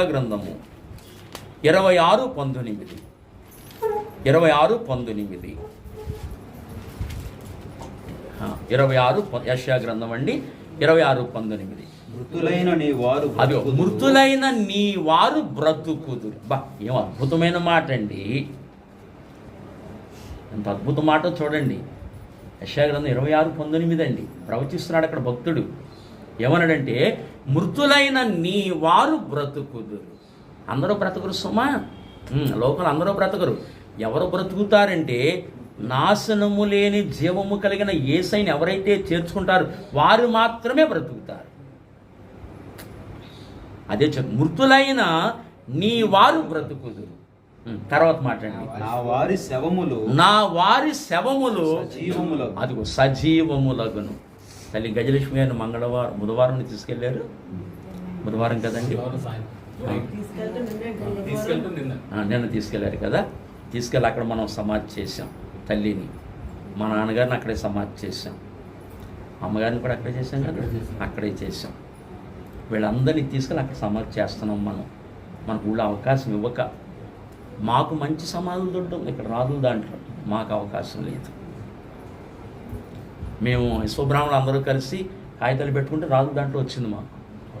మాకు అవకాశం లేదు, కేవలం ప్రభువుని నమ్ముకున్నామని. అన్న ఇదైనప్పుడు అడిగితే మా బాబాయ్ వాళ్ళు చెప్పారు, అరే మరి మా బాబాయ్ అన్నారు, ఈ బాబాయ్లు అన్నారు, మా ఒక్కడి వాళ్ళు కాదు కదరా, ఇది సంఘం కదా, వీళ్ళందరినీ అడగాలి, ఇవన్నీ ఇప్పుడు తేమలే పని కాదు, మీరు ఎక్కడ తీసుకుని అక్కడ తీసుకెళ్ళిపోండి అన్నారు. అక్కడ తీసుకెళ్ళిపోయాం. చూడండి, తీసుకెళ్ళి అక్కడ మనం సమాధి చేసాం. ఇప్పుడు అక్కడదే అంటున్నాడు, నా వారి శవములు సజీవములగును. ఇంకొక మాట, మంటిలో పడి ఉన్న మంటిలో పడి ఉన్న వారులారా మేల్కొని ఉత్సహించుడి. మంటిలో పడి ఉన్న వారులారా ఎప్పుడు వరకు ఉంటారు వాళ్ళు? ఎప్పుడు వరకు పడుకుంటారు మట్టిలో వాళ్ళు? అంటే నీతి సూర్యుడైన యేసు ప్రభు వచ్చేంత వరకు మట్టిలో ఉంటారు వాళ్ళు. నేను ఎందుకు ఇంకో విషయం మీకు చెప్పాలి. ఇప్పుడు ఇంకో విషయం చెప్పాలి. ఎప్పటి వరకు మట్టిలో ఉంటారని చెప్పాను? ప్రభుని రెండవ రాకడ వరకు. ఇందాక మీరు మొదటి 15 ఏం చదివారు? క్రీస్తు వచ్చినప్పుడు బ్రతికించబడతారు. క్రీస్తు వచ్చినప్పుడు అంటే నీతి సూర్యుడైన యేసు ప్రభు వచ్చినప్పుడు బ్రతికించబడతారు. అంటే మంటిలో పడుకున్న వారు తిరిగి లేస్తారు. అదే ప్రభునందున్న వారు మరణం కాదు, నిద్ర అన్నాడు. తిరిగి లేస్తారు వాళ్ళు. ఇప్పుడు మీకు విషయం చెప్పాలి. రాత్రి అంతా మనం పడుకున్నామండి, రాత్రి విశ్రాంతి తీసుకున్నాం కదా, మనందరం మంచాల మీద పడుకున్నాం కదా. ఎప్పుడు లేచాం? మళ్ళీ మనం సూర్యుడు రాగానే అందరం లేచాం. మళ్ళీ సూర్యుడు అవతల పక్కకు వెళ్ళగానే రాత్రిపూట అవుతుంది, అందరం ఏం చేస్తున్నాం? విశ్రాంతి, మంచాల మీదకి వెళ్తున్నాం, విశ్రాంతి తీసుకుంటున్నాం. మళ్ళీ సూర్యుడు రాగానే అందరూ లేచి ఉద్యోగాలకు వెళ్తున్నాం, పనులకు వెళ్తున్నాం, వ్యాపారాలకు వెళుతున్నాం. మళ్ళీ సూర్యుడు అవతలకి వెళ్ళగానే మళ్ళీ పడుకుంటున్నాం. మళ్ళీ సూర్యుడు రాగానే అందరూ లేస్తున్నామా లేదా? పడుకుని లేస్తున్నామా లేదా? విశ్రాంతిలోంచి లేస్తున్నామా లేదా? అలాగని నీతి సూర్యుడు రాగానే వీళ్ళు లేస్తారు. మీకు ఆఖరి తెలియచేయడానికే ఈ సృష్టిని ఇలా చేశాడు. దీన్ని ప్రకృతి వేదం అంతగా అన్నారు. ప్రకృతి వేదం ఏ కార్యం తెలియచేయడానికి? క్రీస్తునందుండి చనిపోయిన వారందరూ ఒక దినాన్ని లెగుస్తారు క్రీస్తు వచ్చినప్పుడు అని చెప్పడానికే ఈ సృష్టిని ఇలా చేశాడు. సాదృశ్యము. దేవుని అనంత జ్ఞానాన్ని ఇందులో ఉంచాడు. మీకు అర్థమైంది? నా మాట అర్థమైందండి? మీకు అర్థమైందా? ఈ అనుభవం ప్రతి మానవుల్లో ఎన్ని సంవత్సరాలు ఉంది? ఇంచుమించు ఎన్ని సంవత్సరాలు భూమి మీద జీవించిన సంవత్సరాలని ఈ అనుభవాన్ని చూస్తున్నాడు మనిషి. పడుకోవడం, లేవడం, సూర్యుడు రాగానే లేవడం, సూర్యుడు అవతలకి వెళ్ళగానే పడుకోవడం, మళ్ళీ సూర్యుడు రావగానే లేవడం. ఇదే రేపొద్దున్న ప్రభు వచ్చినప్పుడు లెగుస్తారు. అందుని యెషయా ప్రవచించాడు, మంటిలో పడి ఉన్న వారులారా మేలుకొని ఉత్సహించుడి, నా వారి శవములు సజీవములకు. ఎంత అద్భుతం మాటలు ఇవి.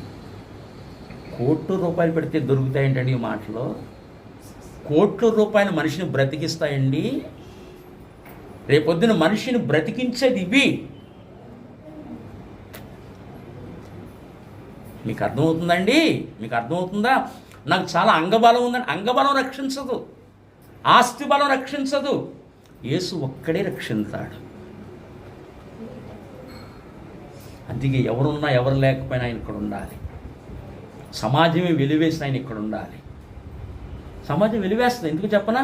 యేసు వెలుగు, లోకం చీకటికి వెలుగు పడదు. యేసు ప్రభుని సిలివేసేసింది.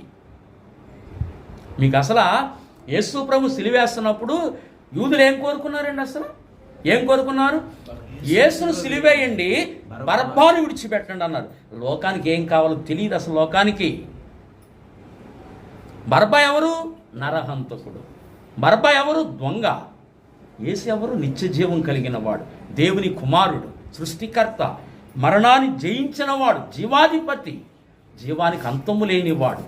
అలాంటి కోరుకోవడం మానేసింది లోకం. ఒక అంతకుని కోరుకుంది. బరబ్బాను మాకివ్వండి, యేసుని సిలువేసి చంపండి అని కోరుకుంది లోకం. అంత చీకటి లోకం ఇది. లోకం తలక్రిందులుగా నడుస్తుంది. లోకానికి ఏది కావాలో తెలియదు. లోకానికి ఏది కావాలో తెలియదు. ప్రతి వాళ్ళు చీకటి ఉంది. ఏమండి? చాలా థ్యాంక్స్ అండి. పిల్లారా, లోకానికి తెలియదు కనుక తల్లి గజలక్ష్మి గారు ఈ రక్షకుని లోపలికి అంగీకరించారు కనుక ఆ తల్లికి మరణం లేదు. ప్రభు వచ్చినప్పుడు ఆవిడ లేస్తారు, అంతే. మహిమ శరీరంతో లేచిపోతారు ఆవిడ. అందుకే బైబిల్ వచ్చిన మొదటి ప్రశ్నకి మరణమైన తర్వాత నరులు బ్రతుకుదురా అంటే బ్రతుకుతారు నరులు. ఎవరు వారు బ్రతుకుతారంటే ఆయన వారు మాత్రమే బ్రతుకుతారు. ఎందుకంటే ఆయన అక్షయుడు కనుక, ఇంకేది అక్షయత లేదు కనుక, దేంట్లోనూ అక్షయత లేదు కనుక, ఆయన ఒక్కడ అక్షయుడు కనుక ఆమె బ్రతుకుతారు. ఎందుకంటే తల్లి చివరి వరకు రక్షణ కాపాడుకున్నారు, ఎక్కడ తొట్టుపాటు పడలా, చివరి వరకు చాలా నమ్మకంగా ప్రభుని సేవించారు. ఆయన ఎందు నిద్రించారు లాస్ట్లో కూడా. అందుకని దేవుడు ఆమెను భద్రపరిచేస్తారు. ఆత్మకు భద్రత, సెక్యూరిటీ. మనందరికి అదే సెక్యూరిటీ ఇవ్వడానికి దేవుడు పూనుకున్నాడు. సాతానికి దొరకకుండా, అగ్నిగుండానికి వెళ్లకుండా గొప్ప రక్షణ మనకి ఇవ్వాలని దేవుడు దిగివచ్చాడు. నిజంగా తల్లి ప్రభువునందు మరణించారు కనుకనే ఈ కూడిక జరుగుతుంది. ఈ మాటలు ప్రకటించబడుతున్నాయి ఇంట్లో ఈరోజు. ఈ కూడిక జరుగుతుంది. బైబిల్ అదే చెప్పింది ఏబేలు గురించి. అతడు మృతి నొందియు విశ్వాసము ద్వారా మాట్లాడుచున్నాడు అని ఏబేలు గురించి చెప్పబడింది. మృతి నొందియుండియు విశ్వాసము ద్వారా మాట్లాడుచున్నాడు. నిజంగా తల్లి మృతి నొంది కూడా ఎలా మాట్లాడుతున్నారు? విశ్వాసంతో. అంటే తల్లి దేవుని నమ్ముకున్నారు కనుక నీ కూడిక జరుగుతుంది. తల్లి మాట్లాడుతున్నారు ఇప్పుడు, లేకపోతే జరగదు. ధనికులు గొప్పోళ్ళు చనిపోతారు, ఇవేమీ జరగవు. అక్కడ వ్యర్థమైన కార్యాలు జరుగుతాయి. ఇక్కడేం జరుగుతుంది? జీవాధిపతిని గూర్చిన మాటలు. ఎంత అద్భుతం కదా! అందుకని ఆ తల్లి ఆదరణ కూడికలు కూర్చున్న మనం ఇంకా ఎవరైనా ప్రభువుని అంగీకరించిన వారిగా ఉంటే ఆ జీవాధిపతిని, అంతములేని జీవము కలిగిన ఆ ప్రభువుని రక్షకుడిగా అంగీకరించాలి. వారు మాత్రమే బ్రతికించబడతారు.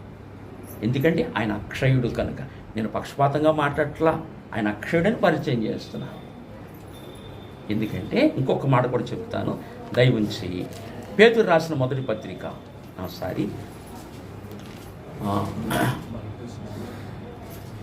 పేతురు రాసిన మొదటి పత్రిక తీసుకోండి. పేతురు రాసిన మొదటి పత్రిక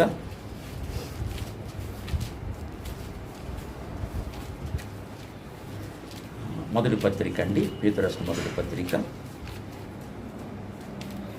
మొదటి అధ్యాయం అండి. మొదటి అధ్యాయము 18వ వచనమండి.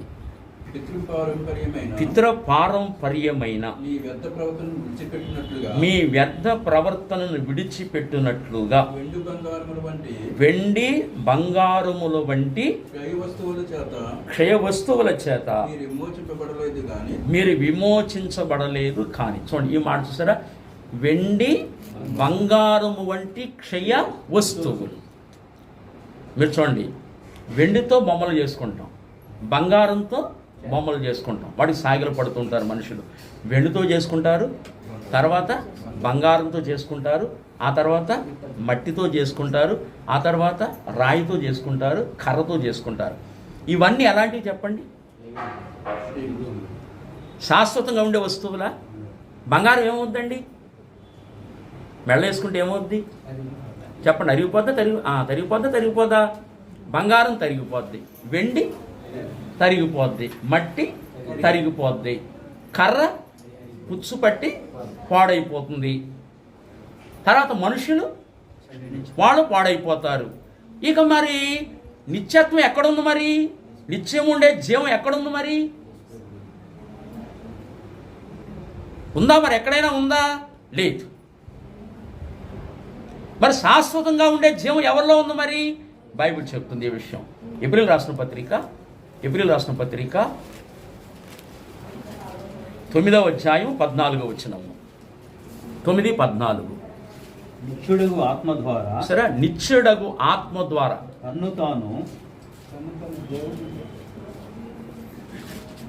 చూడండి, ఎబ్రి 9:14 అండి.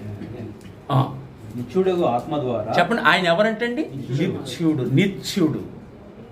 మరి వెండి బంగారాలు నిత్యం ఉండేవి కాదు. ఇందాక ఏం చదువుకున్నా? అక్కడ వెండి బంగారముల వంటి క్షయ వస్తువుల చేత మీరు విమోచించబడలేదు, కానీ క్షయ వస్తువులు అంటే వెండి క్షయమైపోయేది, బంగారం క్షయమైపోయేది, తర్వాత పంచభూతాలు క్షయమైపోతాయి, మనుషులు క్షయమైపోతారు. నిలబడతారు మనుషులు? నిలబడరు. ఏది నిలబడదు భూమి మీద. కానీ నిలబడేవాడు, శాశ్వతంగా ఉండేవాడు ఒక్కడే, ఆయన యేసయ్య. అందుకని ఎబ్రి 9:14 అదే చెప్తున్నాడు, నిత్యుడగు ఆత్మ ద్వారా తన్ను తాను దేవునికి నిర్దోషినిగా అర్పించుకొనిన క్రీస్తు యొక్క రక్తము నిర్జీవ క్రియలను విడచి జీవము గల దేవుణ్ణి సేవించడానికి మనస్సాక్షిని ఎంతో ఎక్కువగా శుద్ధి చేయాలి. సరే, ఆ మాటలు దేవుని వాక్యం చాలా జ్ఞానంగా ఆలోచించాలి. నిత్యుడగు ఆత్మ ద్వారా తన్ను తాను దేవునికి నిర్దోషినిగా అర్పించుకొనిన, నిర్దోషి ఆయన, పాపరహితుడు, పాపము లేనివాడు, నిర్దోషిగా అర్పించుకొనిన క్రీస్తు యొక్క రక్తము నిర్జీవ క్రియలను విడిచి. ఏ క్రియలండి? బొమ్మలు ఏ క్రియలు? నిర్జీవ క్రియలు. అందులో జీవం ఉందా? లేదు. నిర్జీవ క్రియలను విడచి జీవం గల దేవుని సేవించడానికి. ఏ దేవుని సేవించడానికి? జీవం గల దేవుని సేవించడానికి. మీ మనస్సాక్షిని ఎంతో ఎక్కువగా శుద్ధి చేయండి. అంటే లోపల అంతరంగంలో జ్ఞానం కలగజేస్తాడు. ఇవన్నీ నిర్జీవ క్రియలు, ఇందులో దైవత్వం లేదు. యేసు ఒక్కడే దైవత్వం కలిగిన వాడు, ఆయన శాశ్వత జీవం కలిగిన వాడు. ఇవి మన ఆత్మను రక్షించలేవు అని జ్ఞానోదయము కలగజేసి వాటి నుంచి విడిపిస్తాడు. ఆ బొమ్మల నుండి విడిపిస్తాడు, బయటకు లాక్కొస్తాడు దేవుడు. అతని మనస్సాక్షిని ఎంతో ఎక్కువగా శుద్ధి చేయను. ఆయన ఎవరు? నిత్యుడు. ఈ బొమ్మలు నాశనమయ్యేవి, ఆయన నిత్యుడు కనుక. ఆయన నిత్యుడు కనుక ఆ నిత్యుడిని ఎవరైతే చేర్చుకున్నారో ఇంక వాళ్ళకి ఏమీ లేదు, చావు లేదు. తల్లి చేర్చుకున్నారు, తల్లికి చావు లేదు. మనం చేర్చుకున్నాం, మనకి చావు లేదు. అంచేత మరణమైన తర్వాత నరులు బ్రతుకుతారంటే బ్రతుకుతారు. ఎలా బ్రతుకుతారంటే, అది నా వారి శవములు సజీవములుగా అన్నాడు.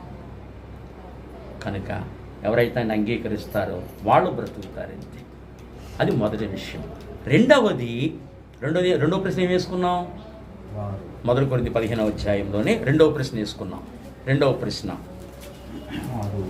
15వ అధ్యాయము, 1 కొరింథీ 15వ అధ్యాయము 35వ వచనం రెండవ ప్రశ్న వేసుకున్నాం.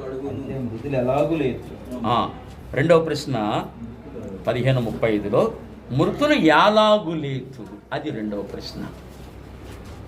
మృతులు యాలాగు లేతురు, దానికి సమాధానం ఏంటంటే, మృతులు ఎలాగు లేస్తారు అంటే దానికి సమాధానం ఏంటంటే, ఇదే 1 కొరింథీ 15వ అధ్యాయము 51-52 వచనాలండి. 51-52 వచనాలు. ఇదిగో మీకు ఒక మర్మము తెలుపుచున్నాను, మనమందరము నిద్రించము కాని ఒక నిమిషములో ఒక రెప్పపాటున కడబోరం రోగగానే మనమందరమును మార్పు పొందుదు.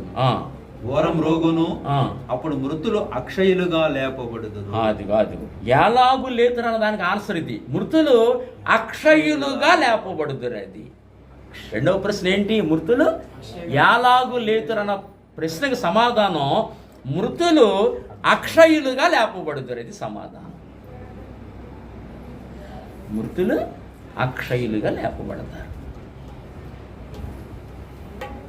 ఆ అక్షయ జీవం ఎవరు ఇచ్చారంటే మనకి యేసు ప్రభు ఇచ్చాడు. అది ఆయన అక్షయుడు.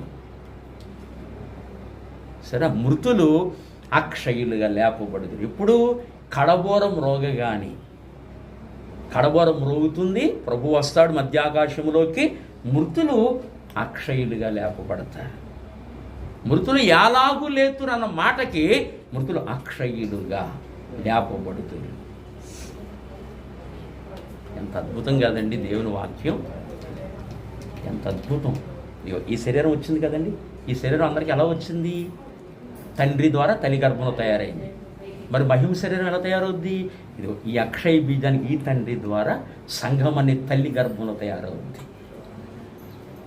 సంఘం అనే తల్లి గర్భంలో అక్కడ తయారవుద్ది మహిమ శరీరం. మీకు అర్థమైందా? సంఘంలో ఉండి వాక్యాన్ని వింటూ వస్తాం కదండి, ఇలా వినగా వినగా వినగా వినగా వినగా అంటే అక్షయతను స్వతంత్రించుకుంటూ వస్తాడు. అది పరిచర్య ధర్మం. అప్పుడు ఈ అక్షయ బీజం ద్వారా మహిమ గల శరీరం వస్తుంది. ఎంత అద్భుతంగా ఇది! యేసుప్రభు తిరిగి లేచారే లేదండి, మహిమ శరీరంతో లేచాడు. అలా మనం కూడా లేస్తాం అన్నమాట. కనుక మృతులు ఎలాగూ లేతురు అన్న మాటకి మృతులు అక్షయులుగా లేపబడుదురు. దానికి సమాధానం అది. మూడవ ప్రశ్న ఇక్కడ వేశాడు 35లో. మూడవ ప్రశ్న, వారి ఎట్టి శరీరముతో ఒత్తురు. వారి ఎట్టి శరీరముతో ఒత్తురది మూడవ ప్రశ్న. ఏమండి 15:35లో మూడవ ప్రశ్న, వారి ఎట్టి శరీరముతో ఒత్తురు కదా. ఎలాంటి శరీరంతో లెగుస్తారు వాళ్ళు? మట్టిలోంచి లేచినప్పుడు ఎలాంటి శరీరంతో లెగుస్తారు? దానికి పౌలు అద్భుతమైన రీతిగా మాట్లాడాడు. మనకు అర్థం కావడానికి అద్భుతమైన రీతిలో మాట్లాడుతూ వచ్చాడు పౌలు. ఎంత అద్భుతంగా మాట్లాడంటే పౌలు, ఈ విషయం మనకు అర్థం కావడానికి కొంచెం చదువుతారు కొంచెం చూడండి 36 కానించి. ఓ అవివేకి నీవు విత్తినది సచ్చితేనే కాని అది బ్రతికించబడదు కదా. నీవు విత్తు దానిని చూడగా అది గోధుమ గింజ అయినను సరే, మరి ఏ గింజ అయినా సరే వట్టి గింజనే విత్తుచున్నావు గాని పుట్టబోవు శరీరము విత్తుటలేదు. పుట్టబోవు శరీరం విత్తుటలేదు. గుర్తు చేస్తే కథ అయినా కూర్చుంటారండి. ఇలా కూర్చోండి, కూర్చోండి.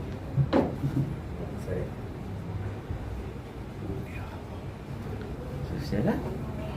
ఇక్కడ మూడో విషయం అండి, ఈ పునరుద్ధాన శరీరం గురించి మనకి జ్ఞానం కలగజేయడానికి పౌలు అద్భుతంగా చెప్పాడు. ఎలాగంటే, ఓ అవివేకి ఎలా వస్తారని అడుగుతున్నావు కదా, ఓ అవివేకి జాగ్రత్తగా విను. నీవు గోధుమ గింజ అయినా సరే, మరి ఏ గింజ అయినా సరే, నువ్వు నేలలో విత్తితే దానికి శరీరం నీవివ్వట్లా, దేవుడు ఇస్తున్నాడు శరీరం దానికి. మీరు చెప్పండి, మామిడి ట్యాంక్ ఉంటుందా? మామిడి ట్యాంక్ ఎంత ఉంటుంది? ట్యాంక్ అది ఇంత ట్యాంక్. మనం ఏమి ఇత్తాం? ఇంత ట్యాంకని ఇత్తాం. చిన్న ట్యాంక్ మామిడి ఇంత ట్యాంకని ఇత్తాం. ఇత్తితే ఏమైంది? అది పెద్ద చెట్టు అయింది. పెద్ద కాండము, దానికి రెమ్మలు, దానికి మంచి మంచి ఆకులు, తర్వాత దానికి పువ్వులు, తర్వాత కాయలు, పిందులు ఇవన్నీ వచ్చినాయి. ఎంత నాట్యం? చిన్న టెంక అంత శరీరం ఇచ్చాడు దానికి. అలాగన తాటి టెంక దాన్ని నాట్యం, తాడి చెట్టు చిన్నగా పెరిగి ఆకులు వచ్చి పెద్ద చెట్టు అయింది, దానికి ఆ శరీరం ఇచ్చాడు అనంత జ్ఞానము చేత. అలాగే కొబ్బరి చెట్టు, అలా ప్రతి చెట్టు విత్తనమే విత్తాం కానీ ఇదిగో దీనికి ఈ శరీరం ఇవ్వాలి అని శరీరాన్ని ఇచ్చాడు. అలాగే రేపు పొద్దున్న తల్లిని విత్తాం, శరీరాన్ని విత్తాం, మహిమ శరీరంతో లెగుస్తుంది. మహిమ శరీరంతో లెగుస్తుంది. ఈ శరీరాన్ని విత్తాం, మహిమ శరీరంతో లెగుస్తారండి. అది ఈ విత్తనాలతో పోల్చి చెప్పాడు మనకు అర్థం కావడానికి. చెబుతూ ఇప్పుడు రండి, కిందకి రండి. ఇప్పుడు రండి 42వ వచనమండి. 41 కాడి చదవండి. 41. సూర్యుని మహిమ వేరు, చంద్రుని మహిమ వేరు, నక్షత్రముల మహిమ వేరు. మహిమను బట్టి ఒక నక్షత్రమునకు మరి ఒక నక్షత్రమునకును భేదము కలదు కదా. మృతుల పునరుద్ధానమును అలాగే. ఎంత అద్భుతము! ఎలాగంటే సూర్యుని మహిమ వేరు, చంద్రుని మహిమ వేరు. సూర్యుడు దగదగదగ విపరీతమైన కాంతిలో ఉన్నాడు, ఆ మహిమ వేరు. దానికి తక్కువ స్థాయి స్థితి చంద్రుని మహిమ వేరు. ఇంకా దానికి తక్కువ స్థితి నక్షత్రాల మహిమ వేరు. మళ్ళీ నక్షత్రానికి భేదం కలదు అని. అలాగే మృతుల పునరుద్ధానము ఇలా ఉంటుంది. మృతుల పునరుద్ధానము వినాలి. భూమి మీద ఉండగా ఎక్కువ దేవునితో కాండక్ట్ కలిగి ఈ జ్ఞానమంతా లోపలికి తెచ్చుకుని ఈ జ్ఞానంతో నింపబడి సమయాన్ని సద్వినియోగం చేసుకుని కేవలం ఈ తిండి కొరకే బ్రతకకుండా ఈ పొట్ట కొరకే బ్రతకకుండా ఏదో ఎంత కావాలో అంత బ్రతికి మిగతా సమయం అంతా దేవుని కొరకు ఖర్చు పెట్టి సాధన చేసి భక్తి జీవితంలో సాధన చేసి ఈ జ్ఞానాన్నంతా లోపలికి తెచ్చుకుంటే సూర్యుని మహిమలో ఉంటారు. దేవుని సంకల్పాలు పట్టించుకోకుండా దేవుని ఉద్దేశాలు పట్టించుకోకుండా ఏదో దీని కొరకే బ్రతికితే రేపు మహిమ తక్కువ స్థాయి మహిమలో ఉంటాడు. ఇలాగ జీవితం వెళ్ళిపోద్ది అంతే. ఇచ్చిన ఆయుష్కాలం ఎగిరిపోయింది. ఈ ఆయుష్కాలం చాలా విలువైంది. మనం దర్శనం కలిగిన వ్యక్తులేమి, మనోనేత్రాలు వెలిగించబడి దర్శనం కలిగిన వ్యక్తులు మనం. దేవుని కొరకు జీవించాలి భూమి మీద. కేవలము తాత్కాలికంగా 100 సంవత్సరాలు 80 సంవత్సరాల నుండి జీవితం కొరకే కాదు మనం బ్రతికేది. యుగాల జీవితం మనకుంది అంటున్నారా? అంచేత సూర్యుని మహిమ వేరు, చంద్రుని మహిమ వేరు, నక్షత్రాల మహిమ వేరు. మళ్ళీ నక్షత్రానికి భేదము కలదన్నాడు. అలాగే మృతుల పునరుత్థానము అన్నాడు. అది అని చెబుతూ ఇప్పుడు కిందకి రండి. ఇప్పుడు కరెక్ట్గా చదవండి. కిందకి రండి. 42 వచనమండి. మృతుల పునరుద్ధానము అలాగే శరీరము అక్షయమైనదిగా క్షయమైనదిగా విత్తబడి అక్షయమైనదిగా ఆదిగో శరీరము క్షయమైనదిగా విత్తబడుతుంది, అక్షయమైనదిగా లేపబడుతుంది. మీరు చెప్పండి, తల్లి గజలక్ష్మి శరీరం ఎలా విత్తాం? మనం అందరం క్షయమైన శరీరంగా విత్తాం. రేపొద్దున ఎలా లేపబడుతుంది? అక్షయమైన శరీరంగా లేపబడుతుంది. మూడో ప్రశ్న సమాధానం ఇది. మృతులు ఎలాగూ లేతురు అన్నదానికి సమాధానం ఇది. మృతులు ఎలాగూ లేతురు అంటే మృతులు అక్షయ శరీరముతో లేపబడతారు.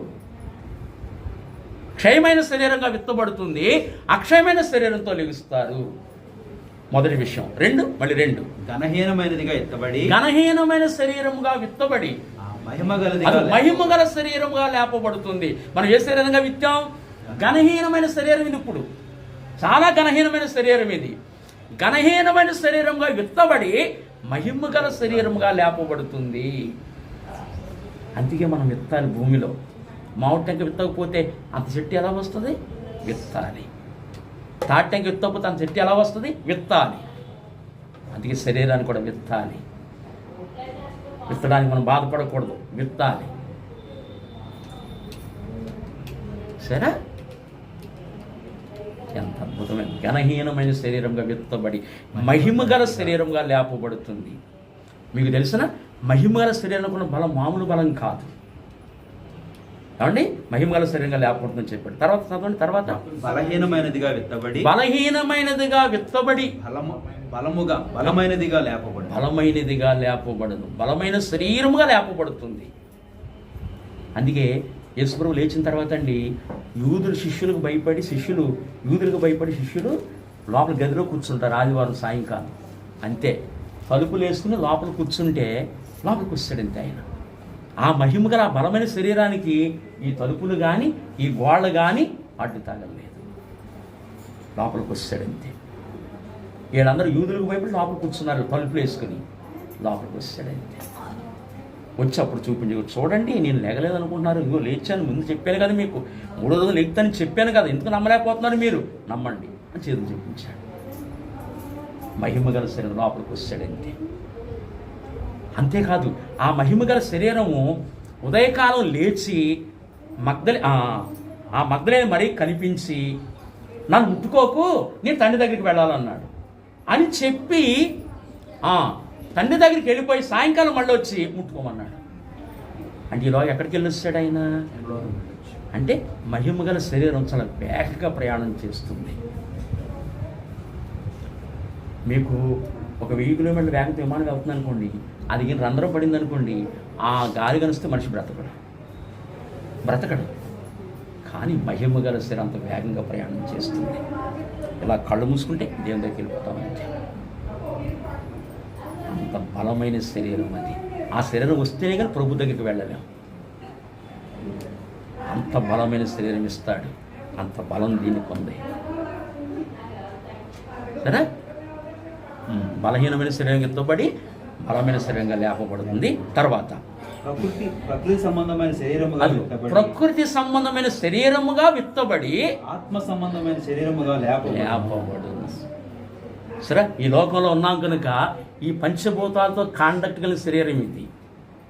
ఈ లోకంలో ఈ పంచభూతాలతో కాండక్ట్ కలిగిన శరీరం ఇది. ఇది ప్రకృతి సంబంధమైన శరీరం. ఇది ప్రకృతి సంబంధమైన శరీరముగా విత్తబడి ఆత్మ సంబంధమైన శరీరముగా లేపబడును అని ఇంకో మాట అన్నాడు. ప్రకృతి సంబంధమైన శరీరం ఉన్నది కనుక ఆత్మ సంబంధ శరీరము కూడా ఉన్నది అన్నాడు అక్కడ. ఇది ప్రకృతి సంబంధ శరీరం ఉన్నది కనుక ఆత్మ సంబంధమైన శరీరము కూడా ఉన్నది కనుక ప్రకృతి సంబంధ శరీరానికి ఆహారం ఎలా అవసరమైందో ఆత్మ సంబంధ శరీరానికి కూడా ఆహారం అవసరమవుతుంది. అదనమాట విషయం. కనుక మూడవ ప్రశ్న వేసుకున్నాం కదా, వారు ఎట్టి శరీరంతో ఉత్తరంటే దానికి సమాధానం ఏంటి? కనుక మొదటి ప్రశ్న, మరణమైన నలుగురు బ్రతుకుతారంటే బ్రతుకుతారు. ఎవరు బ్రతుకుతారంటే యేసుప్రభువుని అంగీకరిస్తేనే, లేదు బ్రతకరు. ఎందుకంటే ఏదైనా క్షేమైపోయి వస్తువే. బంగారం చేసుకున్న విగ్రహాలు కానీ, వెండితో చేసుకున్న విగ్రహాలు కానీ, మానవులు కానీ, పంచభూతాలు కానీ, చతుష్పాద జంతువులు కానీ, పురుగులు కానీ ఏదైనా నాశనం అయిపోయేది. ఎందులోని జీవం లేదు. జీవాధిపతి ఎవరంటే యేసు ఒక్కడే జీవాధిపతి. కనుక ఆయన నమ్ముకుంటేనే మరణమైన నరులు బ్రతుకుతారు. రెండవది, వారు ఎలా లేపబడతారంటే అక్షయులుగా లేపబడతారు. మూడు, వారు ఎట్టి శరీరంతో ఉత్తరంటే వారు వచ్చే విధానం ఉంది. కనుక తల్లి ఎంత గొప్ప దేవుడిని నమ్ముకొని ప్రభు దగ్గరికి వెళ్ళిపోయారు కనుక ఆ తల్లిని బట్టి అస్సలు మనం బాధపడవచ్చు. ఉన్నత స్థానంలో తల్లి ఉన్నారు. మనం కూడా నమ్ముకున్నాం కనుక ఆ తల్లి దగ్గర మనం కూడా వెళ్తాం. ఆ తల్లి విడిచిపెళ్ళి ఆ విశ్వాసంలో మనం ఉన్నాం కనుక అక్కడికి చేరుకుంటాం. ఇంకా ఆ తల్లి రక్త సంబంధులు ఎవరైతే అక్కడికి వెళ్ళాలి, ఆ తల్లి దగ్గరికి వెళ్ళాలంటే మన ఆ తల్లి ఏ విశ్వాసంలో నడిచారో మనం కూడా విశ్వాసంలో నడవాలి. నడిస్తేనే అక్కడికి చేరుకోగలుగుతాం. అగ్నిగుండం నుండి తప్పించుకుంటాం. కనుక ఈ మాటల ద్వారా మన హృదయాలు ఆదరించుకొని బలపరుచుకుందాం. ఈ మాటలను బట్టి మనం ధైర్యాన్ని తెచ్చుకుందాం, ఆదరణ కలిగి ఉందాం. చిన్న మాట ప్రార్థన చేసుకుందాం. అందరి కళ్ళు మూసి చిన్న మాట తమ్ముడు ప్రార్థన చేస్తే మాస్టర్ కొన్ని మాటలు చెప్తారు. అది అయిన తర్వాత ఆఖరి ప్రణాశనంతో ముగించుకుందాం. తమ్ముడు చిన్న ప్రార్థన చేస్తారు. ప్రేమగల తండ్రి, పరిశుద్ధుడా నీకు వందనాలు. ఇంతవరకు మా ప్రియ తల్లి గజలక్ష్మి గారు మీ అందు నిద్రించిన కారణాన్ని బట్టి మీ దాసుల్ని, సంఘాన్ని నడిపించి కుటుంబీకులతో అమూల్యమైన విషయాలు మాట్లాడుతూ వచ్చారు. కనుక మరణించిన తర్వాత ఆయన లెగుస్తారా, వారెట్టి శరీరంతో వస్తారు, వారు ఎలా లెగుస్తారు? ఒక 3 విషయాలు ఆయన ముచ్చటించినందుకు నీకు వందనాలు. ఆ మాటలు విని జ్ఞానము తెచ్చుకొని నీ యందు స్థిరపడి ఆయన మరింత ప్రోత్సాహము గలవారమై జీవించడానికి సహాయం చేయమని ప్రార్థన చేస్తున్నాను. కుటుంబీకులు, రక్త సంబంధులు ఆమె అనుసరించిన విశ్వాసాన్ని అనుసరించి ఒకనాడు ఆమెను చూస్తానన్న గొప్ప నిరీక్షణ ఆయన మరి మేము కూడా కలిగి ఉన్నట్లు వారికి నీ గొప్ప రక్షణ దయచేయమని ప్రార్థన చేస్తున్నాను. తల్లి మీ యందు విశ్వాసం ఉంచిన కారణాన్ని బట్టి నీ రాజ్యానికి చేర్చుకున్నారు. క్రీస్తు యేసునందున్న వానికి శిక్షావిధియు లేదు అని సెలవిచ్చారు. ఆ గొప్ప నరక శిక్ష నుండి తప్పించి మరణ వేద నుండి తప్పించి నిత్య జీవానికి వారసురాలు చేసినందుకై వందనాలు, స్తోత్రాలు చెల్లించుకుంటూ ముఖ్యంగా మాస్టర్ గారికి అలాగనే సహోదరి గారికి గొప్ప ఆదరణ తెచ్చేయండి. ఇంకా వారి చెల్లాయిలు, వారి కుటుంబ సభ్యులు అందరూ ఉన్నారు. వారిని లేని లోటు అది దుఃఖం కనుక ఆదరణించి ధైర్యపరిచి నీ మాటల ద్వారా ఒకరు ఓదార్చబడి ధైర్యం తెచ్చుకొని కృప దయచేయమని ఇంతవరకు మాటలు విత్తని దాసులని చేరవచ్చిన సంఘాన్ని, కుటుంబ సభ్యులందరినీ మీ చేతులకు అప్పగిస్తూ అలాగే నేను ఇంకా మా ఆయన మరి ఆ మాస్టర్ కొన్ని మాటలు చెప్పబోతుంటుండగా వారికి మన ఆయన ధైర్యాన్ని ఇచ్చి మాటలు చెప్పుచుండగా మీరే కృప అనుగ్రహించమని యేసయ్య పేరట అడిగి వేడుతున్నాము తండ్రి. ఆమేన్. ఈ సందర్భంగా మాస్టర్ వచ్చి కొన్ని మాటలు వారు చెప్తారు. ఆ మాటలు మనం శ్రద్ధగా విందాం. మరి మాస్టర్ ప్రేమతో ఆహ్వానిస్తున్నాను. మొదటిగా ప్రభువారు ఇచ్చినటువంటి ఈ ఆత్మీయ కుటుంబానికి అంతటికీ నా వందనాలండి. అలాగే దైవజనులు పాస్టర్ గారిని బట్టి వారికి ప్రత్యేక వందనములు. నిజంగా ఇప్పటివరకు నాకు మాట్లాడడానికి ధైర్యం లేదు.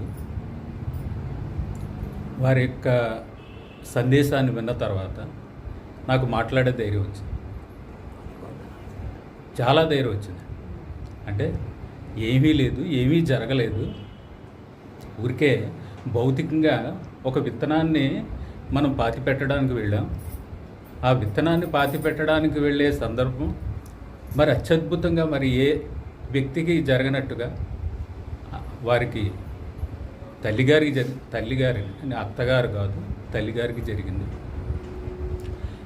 ఎలా అంటే మరి మీ దైవజనులు నడిపిస్తున్నటువంటి ఆత్మీయ కుటుంబం ఏదైతే ఉందో, ఈ ఆత్మీయ కుటుంబం ఆ విత్తనాన్ని నాటడం కోసం కూడా వచ్చారు. అలాగే వారు నమ్ముకున్నటువంటి ఆ కుటుంబం, భీమవరంలో ఆవిడ అనుసరించినటువంటి ఆ కుటుంబం, ఈ రెండు కుటుంబాలు వచ్చి ఈ ఆత్మీయ కుటుంబాలు రెండు ఏకమై ఆ విత్తనాన్ని నాటడానికి నిన్నటి రోజున మనం అందరం కూడా అక్కడ ఆ విత్తనాన్ని నాటొచ్చాం. కాబట్టి ఆ విత్తనం ఖచ్చితంగా ఆ క్షయమైనటువంటి విత్తనం మళ్ళీ మొలకెత్తుతుంది, మహావృక్షంగా తయారవుతుంది అనేటటువంటి నమ్మకం నాకు వచ్చింది. కాబట్టి నేను ఇంకా బాధపడేటటువంటి అవసరం లేదు అనే విషయాన్ని దైవజనుల ద్వారా నేను గ్రహించాను. క్షయమైనది విత్తాం, అక్షయమైనది లేస్తుంది. చక్కటి సందేశాన్ని ఇచ్చారు. ఈ సందేశాన్ని ఇవ్వడానికి కూడా ఆ ప్రసంగంలో ఆ సందేశాన్ని ఇచ్చినప్పుడు వారిని గుర్తు చేసుకుంటూ వారే నన్ను మాట్లాడిస్తున్నారు. అందుకే నేను ఇక్కడికి రాగలిగాను, ఈ కార్యక్రమాన్ని నడిపిస్తున్నాను అనేటటువంటి విషయం కూడా అత్యద్భుతమైంది. నిజంగా వారే ఇక్కడికి రప్పించగలిగారు. ఇంతకుముందు నేను ఎప్పుడు పాస్టర్ గారికి ఇటువంటి అవకాశాన్ని నేను కలగజేయలేకపోయాను చాలా సందర్భాలు. అది ఎందుకనేది నాకు తెలియదు. నా వ్యక్తిగత జీవితం బిజీగా ఉండడం అనండి, లేకపోతే లౌకిక జీవితం అనండి, లేకపోతే ఇంకొకటనండి. అది అప్పుడు మనం ప్రస్తుతం మాట్లాడేది కాదు. అందులో మాట్లాడాలంటే మళ్ళీ చాలా లోతుగా వెళ్ళవలసి వస్తుంది. ఏది ఏమైనా చక్కటి సందేశాన్ని ఒక మాట అన్నారు దైవజనులు. ఏంటిది? నీతి సూర్యుడు, ప్రకృతి సూర్యుడు. ప్రకృతి సూర్యుడు ఉదయించినప్పుడు ఎలా లేస్తున్నామో, ప్రకృతి సూర్యుడు అదృశ్యమైనప్పుడు ఎలా నిద్రపోతున్నామో, అలాగే నీతి సూర్యుడు వచ్చినప్పుడు తప్పనిసరిగా లేస్తారనేటువంటి ఒక భరోసాని, గ్యారంటీని మనందరికీ వారు ప్రభువారు వారి ద్వారా మనకి తెలియజేశారు. చాలా చక్కటి సందేశం. వారి జీవిత కాలంలో, ప్రకృతి జీవిత కాలంలో కొన్ని క్షణాలు ఈ సందేశాన్ని ఇక్కడ మనకి ఇవ్వడానికి ప్రభువారు వారికి ఆ ప్రకృతి జీవిత కాలంలో ఈ సమయాన్ని కేటాయించారు. అది చాలా అత్యద్భుతమైనటువంటి విషయం. అది మాకు లభ్యమైంది, మా తల్లిగారి ద్వారా లభ్యమైంది. కాబట్టి ఈ విషయంలో నేను చాలా వారికి రుణపడి ఉన్నాను. అన్ని విషయాలు వారు చక్కగా తెలియజేశారు. నీతి సూర్యుడు వచ్చినప్పుడు ఖచ్చితంగా లేస్తారు. లేచిన తర్వాత ఏ జీవం వస్తుంది? నిత్య జీవం వస్తుంది. నీతి సూర్యుడు నిత్య జీవం, ప్రకృతి సూర్యుడు తాత్కాలిక నిద్ర, శాశ్వత నిద్ర. ఆ సాదృశ్యం, అత్యద్భుతమైనటువంటి సాదృశ్యాన్ని వారు ప్రభువారు వారి నోటుగా దైవజనుల ద్వారా, సేవక పరిచారకుల ద్వారా పలికించారు. దానికి నేను చాలా కృతజ్ఞుడు. దైవానికి కృతజ్ఞుడు, ప్రభువారికి కృతజ్ఞుడు. ఈ లోకంలో మనం కనిపిస్తున్నాం కాబట్టి, దృశ్యమై ఉన్నాం కాబట్టి వారికి కూడా మనఃపూర్వకంగా, హృదయపూర్వకంగా కృతజ్ఞతలు తెలియజేస్తూ నాకు ఈ అవకాశం ఇచ్చినటువంటి దైవజనులకి మరొకసారి కృతజ్ఞతలు తెలియజేస్తూ విరమిస్తాను. సెలవు తీసుకు. మాస్టర్ కనుక నేను చెప్పిన ఆ వాక్యాన్ని చక్కగా తీసుకుని మళ్ళీ చక్కగా వివరణ ఇవ్వగలిగారు. అది టాలెంట్, వారి టాలెంట్ అది. నేను ఏ వాక్యం అయితే చెప్పానో ఆ వాక్యాన్ని చక్కగా తీసుకుని చక్కగా మళ్ళీ దాన్ని వివరణ ఇవ్వగలిగారు. నాకు చాలా బాగా నచ్చింది. మాస్టర్కి మరొకసారి నా ధన్యవాదాలు తెలియజేస్తున్నానండి. చాలా సంతోషం. నిజంగా తల్లి మనందరినీ కూర్చి ఈ విధంగా మాట్లాడటం అనేది తల్లి విశ్వాసాన్ని బట్టి జరిగిన కార్యం ఇది. అద్భుతమైన కార్యం. ఎందుకంటే తల్లి ప్రభునందు నిద్రించారు కనుక ఆ విశ్వాసాన్ని బట్టే తల్లి మాట్లాడుతున్నారు. ఈ చక్కటి మాటలు మళ్ళీ మాస్టర్ గారు చక్కగా జ్ఞాపకం చేశారు. చాలా సంతోషంగా ఉంది. మరి చివరి ప్రార్థన ఆశీర్వాదంతో ముగించుకుందాం, ప్రార్థించుకుందాం. మీ వందనాలు, స్తోత్రాలు. ఈ ప్రత్యేకమైన సమయంలో తండ్రి ప్రియులు సత్యనారాయణ మాస్టర్ గారిని బట్టి, వారి సతీమణి మా సోదరి శ్రీవల్లి గారిని బట్టి ప్రార్థన చేస్తున్నాం. ముఖ్యంగా నాయన మరి శ్రీవల్లి గారి యొక్క తల్లి గారు అనగా సత్యనారాయణ మాస్టర్ యొక్క అత్తయ్య గారైన దొడ్డిపట్ల గజలక్ష్మి గారు, వారు ఆ మొన్నటి దినాన్ని మంగళవారం రాత్రి 11 గంటల సమయంలో ఆ తల్లిగారు ప్రభువునందు నిద్రించారు. వారు నీ రాజ్యములోకి, నీ మహిమలోకి వారు పిలువబడ్డారు. శరీరాన్ని అయితే భూస్థాపన చేశాం, కానీ ఆత్మ అయితే నీ మహిమలోకి పిలువబడ్డారు. విశ్రాంతిలో ప్రవేశించారు. గొప్ప విశ్రాంతిలో తల్లి ఉన్నారు. ఎందుకంటే చివరి వరకు వారి విశ్వాసాన్ని కాపాడుకుంటూ వచ్చారు, నిన్నే సేవిస్తూ వచ్చారు, నిన్నే ఆరాధిస్తూ వచ్చారు. నీ రాజ్యంలోకి వారిని పిలుచుకున్నారు. కుటుంబానికి ఎంతో మంచి సర్వీస్ చేశారు. మాస్టర్ చెప్పినట్లుగా మమ్మల్ని ఒక తల్లి కింద వారు సాకారని మాస్టర్ చెప్పినట్లుగా, మంచి సర్వీస్ చేశారని మాస్టర్ చెప్పినట్లుగా, ఆ తల్లి పట్ల వారికి ఉన్న ప్రేమను బట్టి కూడా నీ స్తోత్రాలు. మరి సమయంలో వారు విడిచి వెళ్ళారు కనుక వారి హృదయాల్లో ఎంతో వేదన ఉంది, దుఃఖం ఉంది కనుక నీ మాటలను బట్టి వారిని ధైర్యపరిచి, వారిని ఆదరించి, తల్లి ప్రభువునందు భద్రం చేయబడ్డారని గుర్తించి, ఈ మాటల ద్వారా వారు ఆదరణ పొంది ధైర్యాన్ని పొందుకోవడానికి మాస్టర్ గారికి, శ్రీవల్లి గారికి మంచి ధైర్యము, ఆదరణ, ఓదార్పుని మీరు దయచేయండి. అలాగే మాస్టర్ గారికి ఇచ్చిన కుమార్తె మాధురికి ఇచ్చిన భర్త, వారికి ఇచ్చిన సంతానం కొరకు ప్రార్థిస్తున్నాం. అలాగే కుటుంబ రక్త సంబంధులు ఎవరైతే ఉన్నారో వారందరినీ జ్ఞాపకం చేసుకోనండి. ముఖ్యంగా తండ్రి గారు విశ్వేశ్వరరావు గారిని, అలాగే మాస్టర్ గారు తమ్ముడు మోహన్ రావు గారిని, లక్ష్మి గారిని, వారికి ఇచ్చిన సంతానము, అలాగే వారి చెల్లి రాజమండ్రిలో ఉన్నారు వారి చెల్లిని, వారి బావగారిని, వారికి ఇచ్చిన బిడ్డలను, అలాగే వారి చిన్న తమ్ముడు మరి ప్రియులు శేఖర్ గారిని, వారికి ఇచ్చిన భార్య బిడ్డల కొరకై ప్రార్థన చేస్తున్నాం. అదేవిధంగా శ్రీవల్లి గారి యొక్క రక్త సంబంధులు ఎవరైతే ఉన్నారో వారందరినీ బట్టి ప్రార్థన చేస్తున్నాం. ఈ విధంగా ఈ కుటుంబం అంతటి కొరకు ప్రార్థిస్తున్నాం. కుటుంబానికి ఆదరణ, ధైర్యము, ఓదార్పునిచ్చి మీరు బలపరచండి. చేరవచ్చిన సంఘ పరిశుద్ధులు కొద్దిమందిగా రాగలిగాం. వచ్చిన వారందరిని బట్టి స్తోత్రాలు. వీళ్ళందరినీ జ్ఞాపకం చేసుకోండి. మా అందరి ప్రార్థన, ఈ కుటుంబపక్షంగా చేయబడుతున్న ఈ ప్రార్థన అంతా కూడా మీరు ఆలకించి కుటుంబానికి శాంతి, సమాధానము, నెమ్మది మీరు అనుగ్రహించవలసిందిగా ప్రార్థన చేస్తూ ఈ మాటలు అనేకల హృదయాల్లో నీరు కట్టి ఫలింపచేయండి. లైవ్లో మాట్లాడి ఉండగా ఈ మాటలు ఎవరైతే మునుముందు వినబోతున్నారో వారిని కూడా ఆశీర్వదించండి, దీవించండి. ప్రపంచవ్యాప్తంగా మా ఛానల్ ద్వారా లైవ్ వెళుతుంది కనుక ఎవరెవరు వినబోతున్నారో వారిని మీరు ఆశీర్వదించమని, దీవించమని ప్రత్యేకంగా ప్రార్థన చేస్తూ మరొకసారి కుటుంబాన్ని, రక్త సంబంధులను, కూడా వచ్చిన సంఘ పరిశుద్ధుల్ని అందరినీ మీ చేతులకు అప్పగించుకుంటూ ప్రభువును రక్షకుడునైన యేసుక్రీస్తు ప్రభు నామములో ప్రార్థించి వేడుకొనుచున్నాము తండ్రి, ఆమేన్.